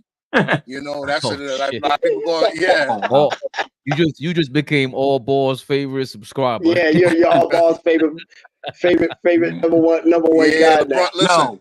Well, I have another question, and I know Fish can test it because he probably saw it personally. Hey, see, I don't appreciate that ageism. Hey, it is what it is. Shout out to the old school, man. Hey, be blessed that all of us are still here and that we're all in good health. That's the most important thing. But anyway, for sure. We talk about guys with the footwork, like we talk about the Kobes, the Jordans, the Kevin McHale's, the Olajuwons, and the Duncan. Why nobody talks about how good James Worthy's footwork was? James Worthy's footwork was perfect placement. Nobody talks about how good his footwork was. Perfect play as a small forward, power forward. Yeah, he played both. Yeah. That's why the Lakers drafted him over Dominique, because Dominique. He created that baseline spin. Yeah, that back to the basket. Yo, Rook, I gotta ask y'all this because y'all watch way more of them than me. First thing I thought about when you said footwork and just the speed in which they get to their spots, how would you compare at their peaks? And I know one is more of a scorer, but James Worthy versus Bernard King. Ooh. Whose footwork or who's the better player? Who do you think was better? Who had the better footwork? I think Bernard was a better player.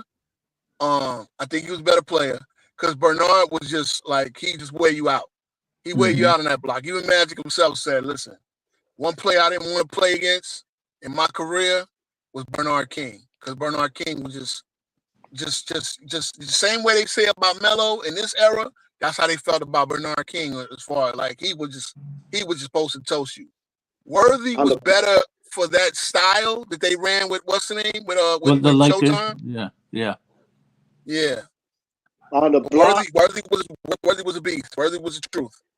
On the block, I would say Worthy, because Worthy would hit you with the footwork, but he could extend outside of the paint for that finger. That's true. He could extend. So his footwork was out of the paint. Bernard had better footwork on the perimeter, like Melo. But Worthy on that block, there was nothing you could do with him. And he was 6'8", 6'9", but it didn't matter what your height was, because he could, Adrian Dantley footwork was crazy. Let Alex me, English and can I- Adrian can I- Dantley. can I- yeah. If you were a wing player in the 80s and 90s, man, like there was no night off. See, this is what these young cats don't understand. Like, look around every team. First of all, there were a few less teams, right? There were 23 teams in the early 90s, and they had the 4 expansion, and they got the 2 in the 90s, right? There were no nights off. Look, Alice English, Mark Aguirre, even Kiki Vandeweghe, like you, Bernard King. Look at how many guys can go out there and fill up 25 to 30. Chris Mullin. I mean, Rolando Blackman. Like for these cats to say, for Marcus Gilbert's Johnson. dumbass to go up and say Jordan was the only Bugatti. Okay, Marcus so maybe Johnson. he was the only Bugatti, but there was some Porsches, there was some Lambos, there was some, you know what I'm saying? Like, come on, man. Marcus It's Johnson. Let's not ridiculous. forget Marcus Johnson. The He footwork was- of Oh those my guys. God. You had a lot of athletic guys that guys forgot about, but you had a lot of guys who weren't athletic whose footwork was flawless. You talking about Iceman.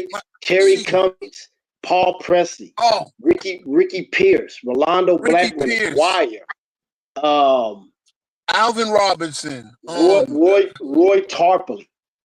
Oh my God. Reggie Lewis shot good God rest the day. Reggie I mean, Lewis. then Lynn Bias died on his draft, the night after his draft. I mean, my God. There were no nights off. Dominique. Yeah, Reggie Williams, David Wingate. Oh, who else? There were so many guys on that perimeter that were like Gilbert, that would hit you with 1 or 2 steps and they were up like a string.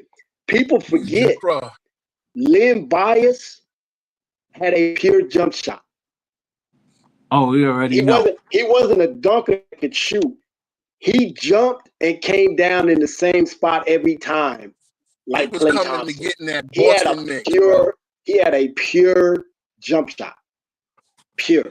Bird. Oh my God. Like, come on. Let's not forget Rex Chapman. People forget how nice Rex Chapman was. Yeah, I mean, and listen, he was a role player by standard, but yes, he was nice.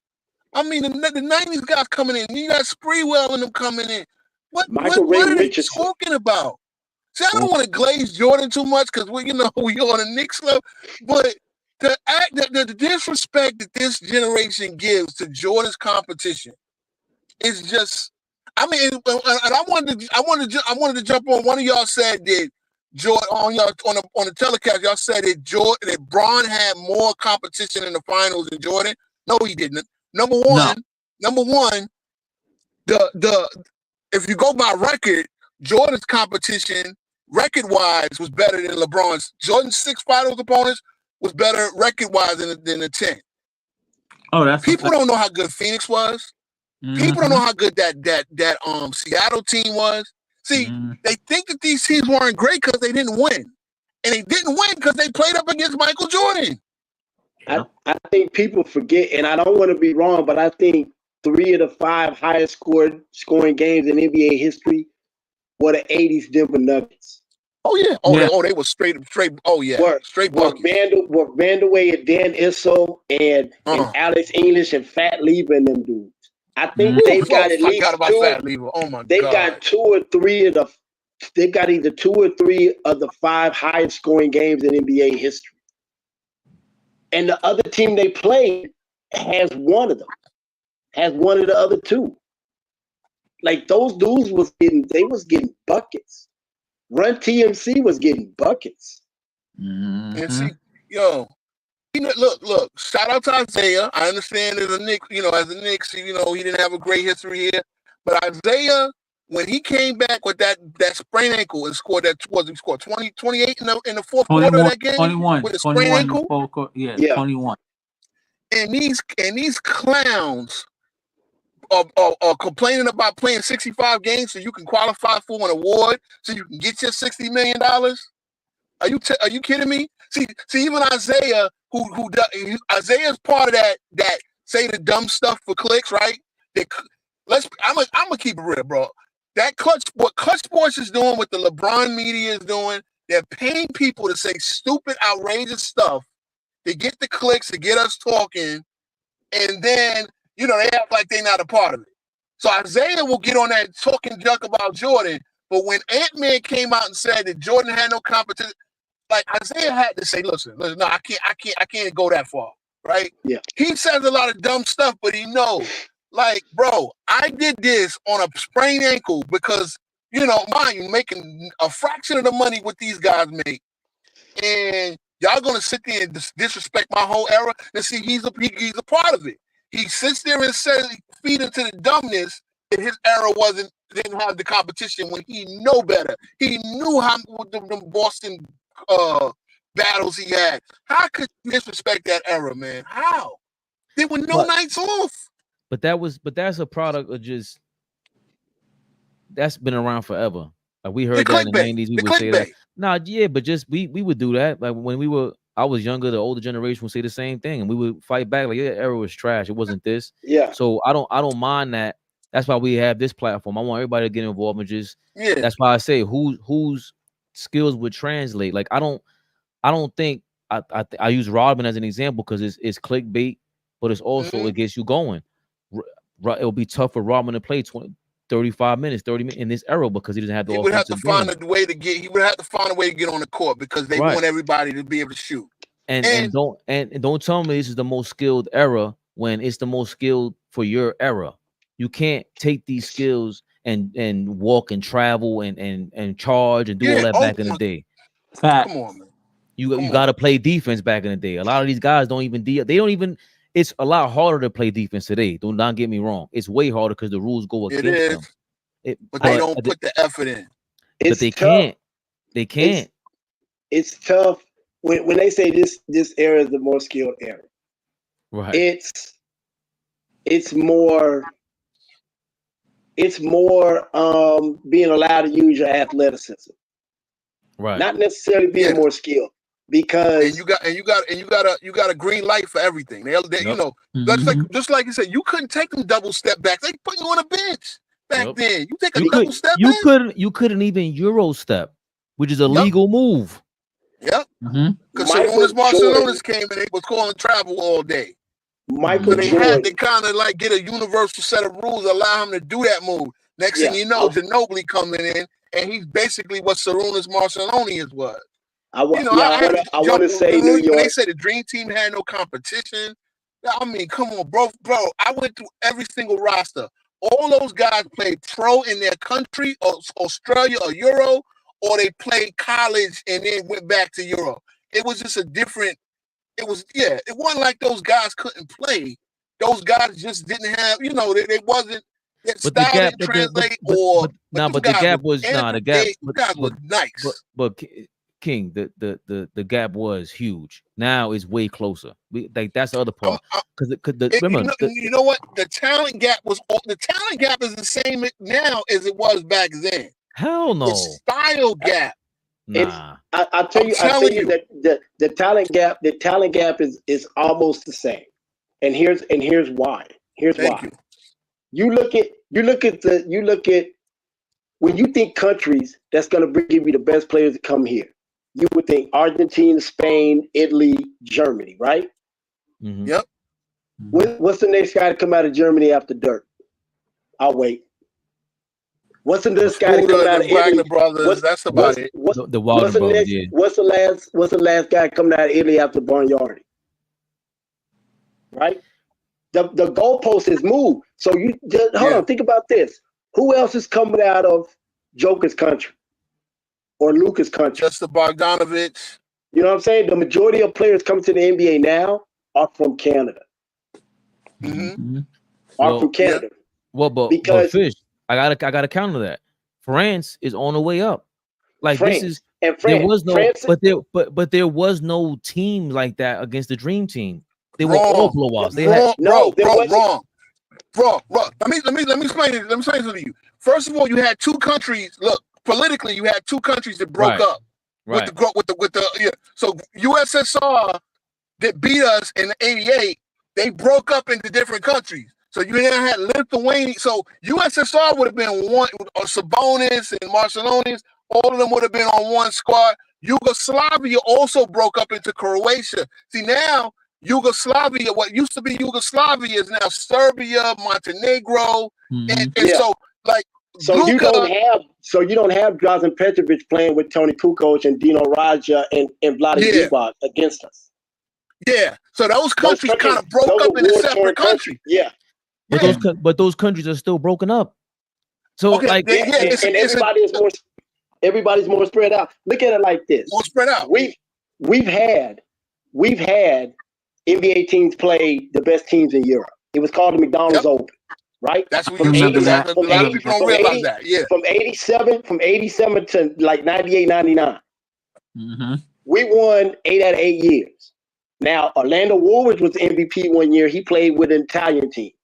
But they didn't. So you look at now, when they say, oh, well, we're not playing enough. What we're doing is we're playing the best country's team because we're letting all the best players play on their Olympic team. But if you break it down to club teams, they wouldn't match up because they don't have enough great players. Because you'll have 2 Americans, right? You only allow 2 Americans per team. And then you may have one other great player from this country and one other great player from this country playing for, say, Armani in Italy. But then you got a lot of regular dudes. You got a lot of regular dudes playing against an NBA championship team. Simply and the reason why I say this, Fabian, is this. Because the best players couldn't play with their club team because they're in the NBA. So if the Denver Nuggets don't win a championship, and his club team that he would play for plays against the NBA champion, he's not going to play. So the best players, unless they stay in their country, would not be playing for their club teams anyway. So you're going to have a lot of teams that are CBA level teams. Because I played in the highest league in Europe, Serie A. I played in the highest level. There's no Serie A team in the history of European basketball in any country that could be the NBA championship team in 7 games. Wow. But we still have the top 3, 4, or 5 of the MVP candidates are international players. That was never the case. That's number one. Number two, I think what's not talked about is because we changed the rules in this country and in the NBA. Now you got rid of all the centers and the big men. We lost all of our big men talent. That's what we lost, and that's why we did that to ourselves. Of course, 1,000%. But where the hell did they go? Right now, you're trying to look for these players, this Euro style, the front court, the front facing. See, this is my point. We started playing like them. We lost the back to the basket. We lost that we lost our style. We played their style, and now look, when we played South Sudan, they had Carlick Jones looking like Isaiah Thomas. You can't tell me, like, JT4, why is our best 10 guys on that squad? 10 guys on that squad are all-stars, right? 2 role players.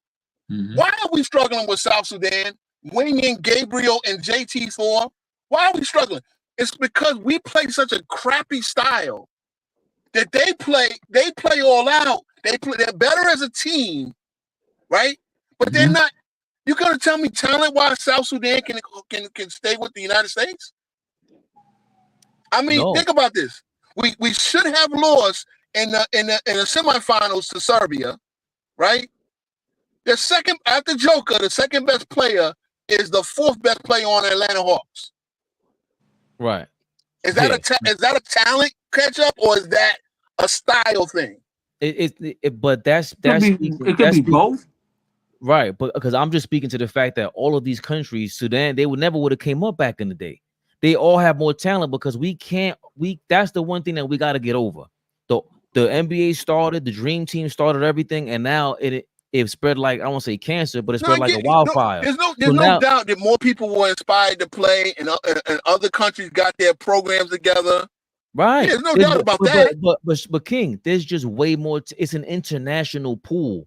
The international pool is way deeper than it ever has. Can I ask you something? What do you think Oscar Schmidt for Brazil would have done in the NBA had he allowed him? Because remember, he was allowed to play. He could have came here. The Nets even drafted him. But the reason why he didn't come here is because the NBA had a rule: is once you play in the NBA, you cannot represent your home country. right? Until they changed it in 92. Then by 92, he could have came, but he would have had to buy himself out of his contract back home. You understand? And Same a lot thing of with Sabonis. guys. Now listen, Sabonis, a lot was of guys they weren't going to let come. They weren't going to let come. They didn't let Sabonis out of his contract in Russia. Yeah. Right. Yeah. I get that, but that's still, these are the guys that paved the way for the whole pool. Like now, what I'm saying is that how if we get back to the, because really we say we're playing their style, but who was they? The Euro style we're talking about, right? But that's not even how they really play. The FIBA style is actually our style. That is basketball. We struggle with France, and we should have lost to Serbia. Like, you know what's funny? That's us playing down to their level because we don't play our best. See, the Dream Team was just a perfect team. Like they played defense. They just turned you over. They turned the teams over 30. Remember, we played Croatia. Croatia had 4 Hall of Famers on that team: Raja, Kukoc, and Petro. Somebody else. Well, okay, they had 3, and then they also had a few other guys that was worthy of playing in the league. At least role players. We beat them by 32. It wasn't even a contest, right? Lithuania we beat by 40. It's not because of the talent. Like, of course, we have more talent than them, but we also like the Dream Team just knew you. As soon as they got 2 practices under them, they were the best team ever assembled. Now, what we do, these players don't practice no more, right? They don't practice the season. They don't. They're so used to playing that laissez-faire, and they don't play defense. We were getting destroyed on defense in the whole Olympics. Like, again, we had Carly Jones looking like Isaiah Thomas. You can't. Right, but King, I think that's the issue. It's 2 different topics. One is that we can't disagree. We have to somehow agree about this. The international pool has gotten deeper. The other thing is that here Slightly. we don't. I'm not gonna say like again. Nah, it's not gotten deeper. It's not gotten deeper. Here's the thing about team that had Jokic and the 4th best player on the Hawks was not even a playoff team. Yeah, but you're focusing on Serbia. There's way more teams. There's way more countries with more talent. Okay, so who else got a squad? I thought there's only 3 teams that I thought could beat the U.S. No, Canada, it's not Germany. about that. It's not about that. It's not about that. It's about training, right? As kids, every team in Europe. I played with Benetton, the clothing line. We had the A team, which was us, and then we had 6 or 7 different teams below us, going down to like middle school kids, right? That's their school. That's their school. They're in college, right? That's how they train every day. You go to school for a couple of hours, and then it's basketball. You can't do that here with kids. You can't do that here because there's so many other things to do. Overseas, it's just strictly basketball. So those kids are pretty much training at a pro level, almost 24 hours a day. They've got access to the gym all day, every day. So they're ahead of our kids anyway, just on the Kobe Bryant effect of, if I start at this time and do this for this many years, that's what they're doing, to where by the time they turn 15, 16, 17 years old, they're pros. Our kids, and you know what we do? Look, you know what we our kids have. Hold on. Here's the thing: our kids have too many coaches. Those organizations, those programs, you have a certain amount. You have a coach for each team, but then there's one in charge. You have so many different options for these kids to play, for so many different guys and so many different ways to play. There's only one way of playing. So they're ahead just based on attempts, just based on the work. The other thing is we love saying that they brought flopping over here. So when I say flop, when we say flopping, we attribute it back to Vlade, right? We attribute it to Vlade. Marciulionis wasn't flopping, right? Dino Roger wasn't flopping, right? You know, Petrovic wasn't flopping. None of them dudes that came over here from other countries in the late 80s, early 90s was flopping. But we saw what Body was doing, and we jumped on that. Because the other dudes, Think about it. Think about how many years we had dudes coming from overseas that wasn't flopping. Dirk wasn't no flopper. These dudes didn't come over here flopping. Because overseas basketball is more fit. It's 80s NBA basketball. It's more physical. Yep. If you look, if you look at like the women's Olympic games or our games, the physicality on our point guards coming up the court was crazy, and there was no whistle. They was hand checking crazy. They was running through screens. So we had to adjust. We literally had to adjust to that. The only reason why we made the adjustment is because the NBA playoffs this year was allowed to be more physical. They didn't bring, and you know why that happened, right? They didn't really bring that type of that soft game to the NBA. We made, just by the fact that we have more players coming from in the NBA than they have coming overseas. We made it a thing. Yep, true. Go ahead, King. Because I got. The way I feel to go. Speaking to his point, right? The way they train in Europe, the players come over here, finished cooked products at 19, while our guys play that AAU style where it's just, there's no real structure in that AAU style. So now, if you don't go to a good college coach, like a lot of these guys ain't really seen a real good coach that put them in a structured offense at all, and that's what happened too with the big men. We lost the big men are now two-dimensional. All they can do is block shots and rebound because we don't put our big men in real structured offense. The post game is going completely away. King, they don't even set picks. No, it's that slip screen. It's a slip screen. Slip screen. Yep. They don't want to. Nobody wants to be touched no more. So when you go and you do play. You know, it's funny because the All-Star game was such an embarrassment this year. That's why Silver he put a memo out that, okay, no, look, we got to allow a little bit of physicality because I understand we try to take physicality away, but we've got to the point where one of our best showcases for our talent has turned into such a joke. Even the staunchest today, people that love, they were saying it. Now go look at the WNBA game. Y'all saw the WNBA All-Star game, the Olympics versus the WNBA Select.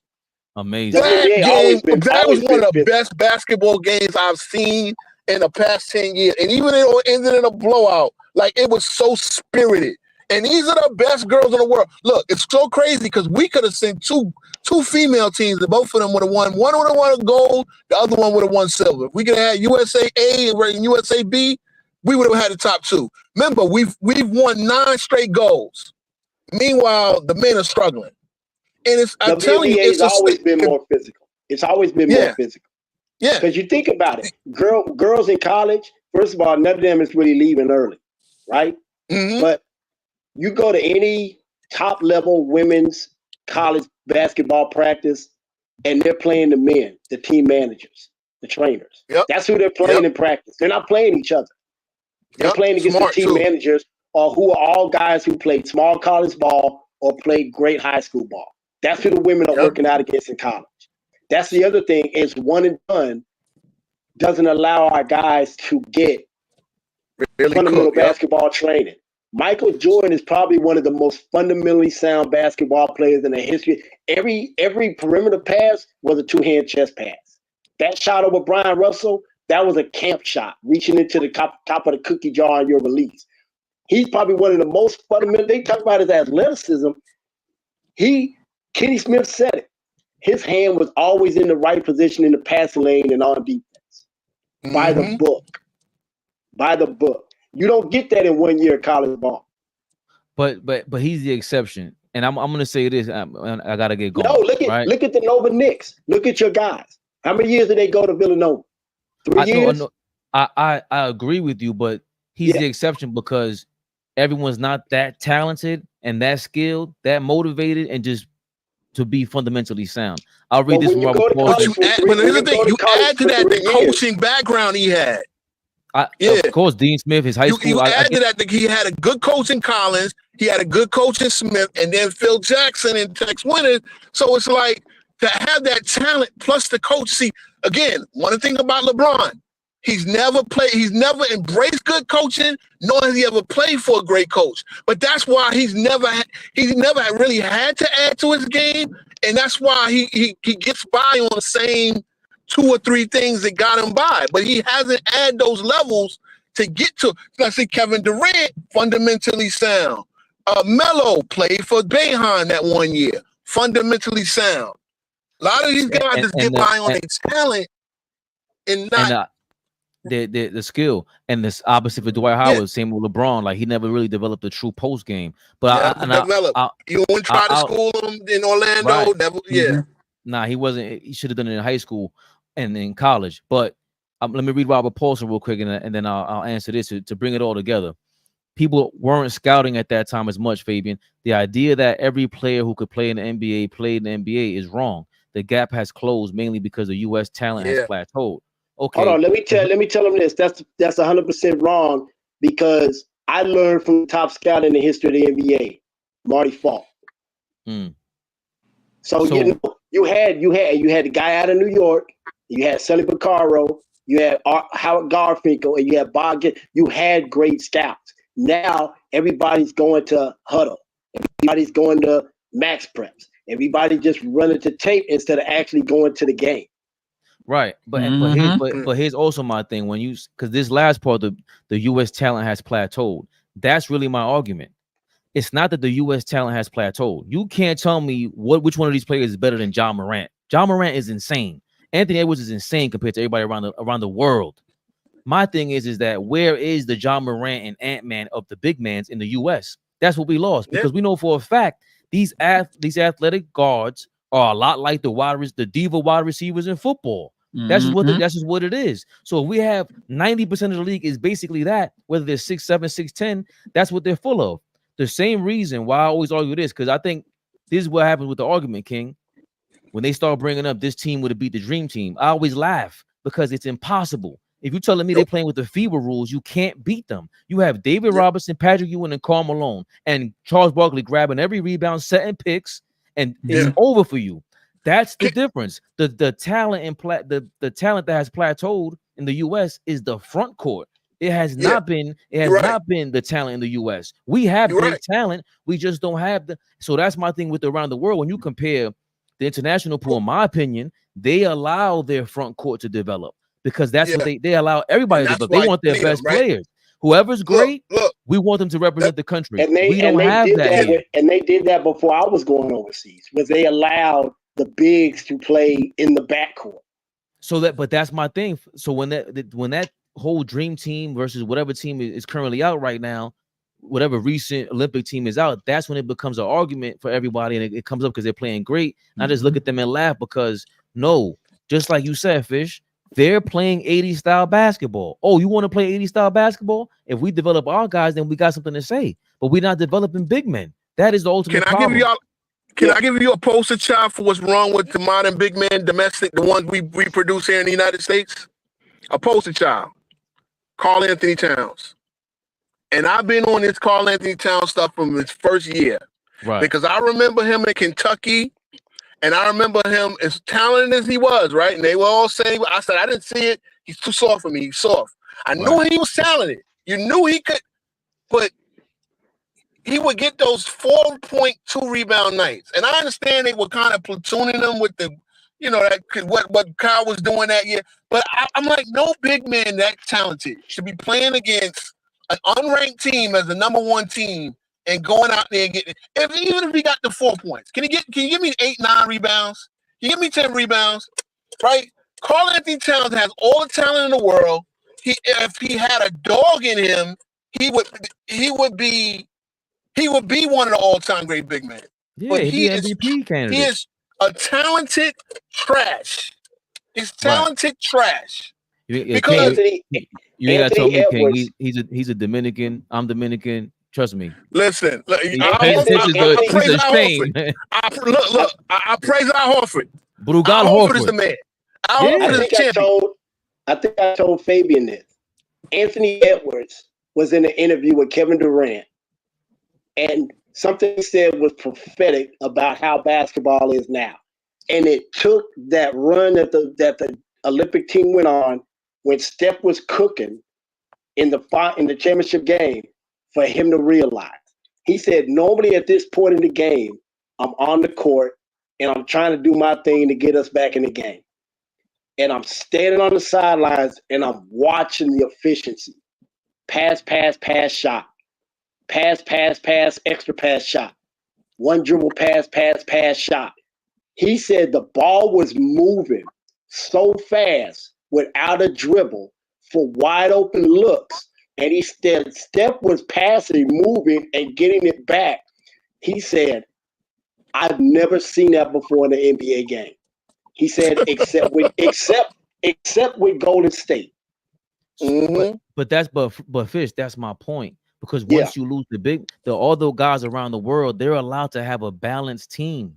We're never going to have a balanced team with the Dream Olympic team because we don't have a big man. We lose all of our role players. We don't cook them no more. We don't need, like you saying Robert Paulson with the guards and everything. I get what you're saying, but look, Tyler Kolek is amazing. You think he couldn't just start alongside every other all-star Olympic team guy? And then remember, Joel Embiid ain't supposed to play for us. He ain't from here. We had to steal a big man. If we didn't have Joel Embiid, we wouldn't even get the gold. He won that Serbia game. You know where we struggle at? We struggle from the 4 and the 5 in the Olympics. And let me tell you why we struggle. Because our bigs think they play Euro basketball. Yep. And I told y'all before the Olympics started, I told y'all, it's not the dudes who you know that's going to kill you. It's the dudes that are still in their country that's going to cook you, that you don't pay attention to. I said it wasn't Ginobili and those dudes from Argentina. It was the dudes that don't come to the NBA that cook you. And those bigs said, you want to play Euro ball? Here, let me show you how you really do it. Yep. And they had our bigs running around the court like fools because you can't play the game better than the guy that created it. Yep. That's the bottom line. So I think we all agree, man. I think the international game has gotten better, but we got worse in the front court. If we change the rules and train our guys to be in the front court, it'll be a wrap again. You can't tell me there is no new David Robinson. There is no new Patrick Ewing. There's no new Brad Daugherty. You know what the crazy part is? The guy that I thought could be Glenn Robinson. Big Dog was inside out. Big Dog wasn't but Big Dog isn't. I'm saying there's no Karl Malone. Like that's what I'm saying. The world will have that's when everyone will realize, oh, no, we're not playing. America's different. We have our athletes are different. We always say this. They're lucky we don't play soccer. They really are. Is it bad development or bad coaching? No, it's bad development because remember the NBA is the top league. You're aiming to go. These guys go to the top, so that if they're looking for guys just guard to play to have guard play, that means high school, junior high school, college. They're all priming these guys to play that kind of role. So if the highest thing that we're aiming for is this thing, the front court is gone, bro. That's what don't do good scout. We just don't do good scouting. I'll say it like this. I don't think the development is bad. Because how much better can you get than these athletes? Okay, you guys are super athletes. You guys are running around. Okay, great. But the rest of the world does not play that way. They play real basketball. But the style is terrible. No, I had this conversation with Fabian, AllBall, and Flea. One of the earliest conversations we had. Because I did player development in the original G League, in the NBDL, and in the league and overseas. It's player development. Because real player development is you're teaching guys different moves within the offensive structure of what their team does. That's player development. What these guys are doing now is they're teaching guys combination moves that they'll never do in the game because it doesn't fit within the offense. When you go do player development with a coach in the summertime, you're supposed to bring a list of what your coach said that you're supposed to do and how your offense runs, and he's supposed to fit whatever he's teaching you within that offensive structure to where you're not out there just going one-on-one. You got Bricky, you got what's his name out in LA, Rico Hines, and you got what's his name that was with the Lakers, 94 feet. What's his name? I can't remember his name. They're out there just Phil teaching Handy? guys. Phil Handy. They're not. He was They're just not he was just developing. out here. He was just in New York. They're not developing guys. The guy that was with the Lakers under Pat Riley that did player development was still doing player development when Phil Jackson got there. That's how good he was. It wasn't Phil Handy that worked with Kobe. It wasn't Phil Handy that was with Kobe after he shot them air balls and he went to that high school. I can't remember his name, white dude. He was with the Lakers from Pat Riley, from Worthy to Kobe and Shaq. That's how long he did player development. Player development, now it's just they're teaching you a bunch of bullshit.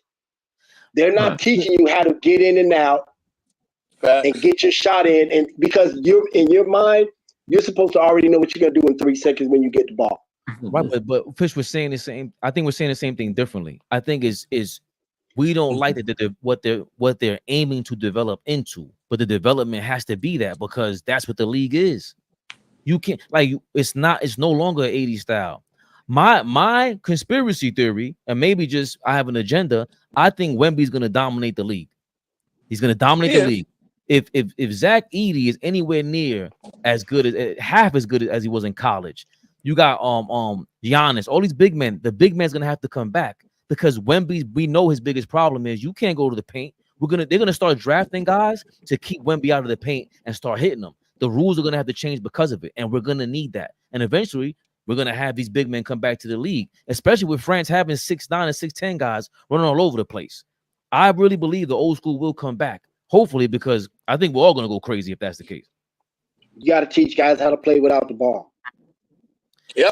But it'll have to. What was the worst thing you used to see in PE, Fabian? Was that one guy standing outside clapping his hands, asking for the ball because he couldn't move, because he didn't understand the concept of setting the pick and going through. But Fish, now they turned our most talented players into that, which is crazy. So it's not like we have the worst athletes. We don't know they have super talent. They just developing them into some product that we don't even like, that we know is not really. I mean, it's working because they're gonna make the money, but we need to see the thing change because it's not. The dream team was always going to be the dream team because of them big men. I think we all agree about that, man. Listen, guys, we made 9,000. King, new subscriber, Fish, day one, Turbo, day one, Fleet. He's over here on the black screen somehow. Truly appreciate y'all helping us get to 9,000. Truly appreciate y'all being for damn near 4 hours. This is old school stuff right here. Yes, please, sir. Tap back in if you haven't subscribed. Please subscribe. William. Think Jacksonville, appreciate you. Knicks 100, appreciate you. Robert Paulson, come on, man. He hits me up like you, Fish. Just talking the same way. Look, I mentioned soccer. He wanted to send me a digital shot. Just don't ever talk about soccer again in your life. I'm sorry. I'm sorry, Robert Paulson. He's Australian, by the way, so you can't talk. That is disrespectful. But I gotta get running. I truly shout out to the Mets tonight. We won 10-6. 10-6. Still two ahead of the Braves. King Ohtani had 10 RBIs. Oh man, that's great, yo. Ohtani is the reason to watch baseball. I haven't watched much baseball the last 2 years, but I gotta peep it. If he get that 50-50, man, yo, that's crazy. That's crazy. But yeah, man. The Mets are like the Cowboys. Y'all need to get back to doing blow. That's what messed us up, man. I couldn't even get my stereotype off. Yo, King, Ohtani is Ryu Ruth. That's what I've been calling him. That he looks the Japanese that's wild. Is crazy. Yo, listen, I gotta get going. Appreciate y'all. You know what? Yes. Good talking to y'all. Salute. I'll be tapped back in, man. It's a good channel, man. 1,000,000%. Yeah, appreciate shout out to you, spread King. the word. Yes. All right. Go ahead, Turbo. Oh, Turbo dip. All right. Y'all know what this was. Knicks Rehab. Till next time. Tomorrow, 7:30 p.m. Same bad time, same bad channel. AllBall TV. They scared, but I'm not. They don't like comentario. Y suscribe.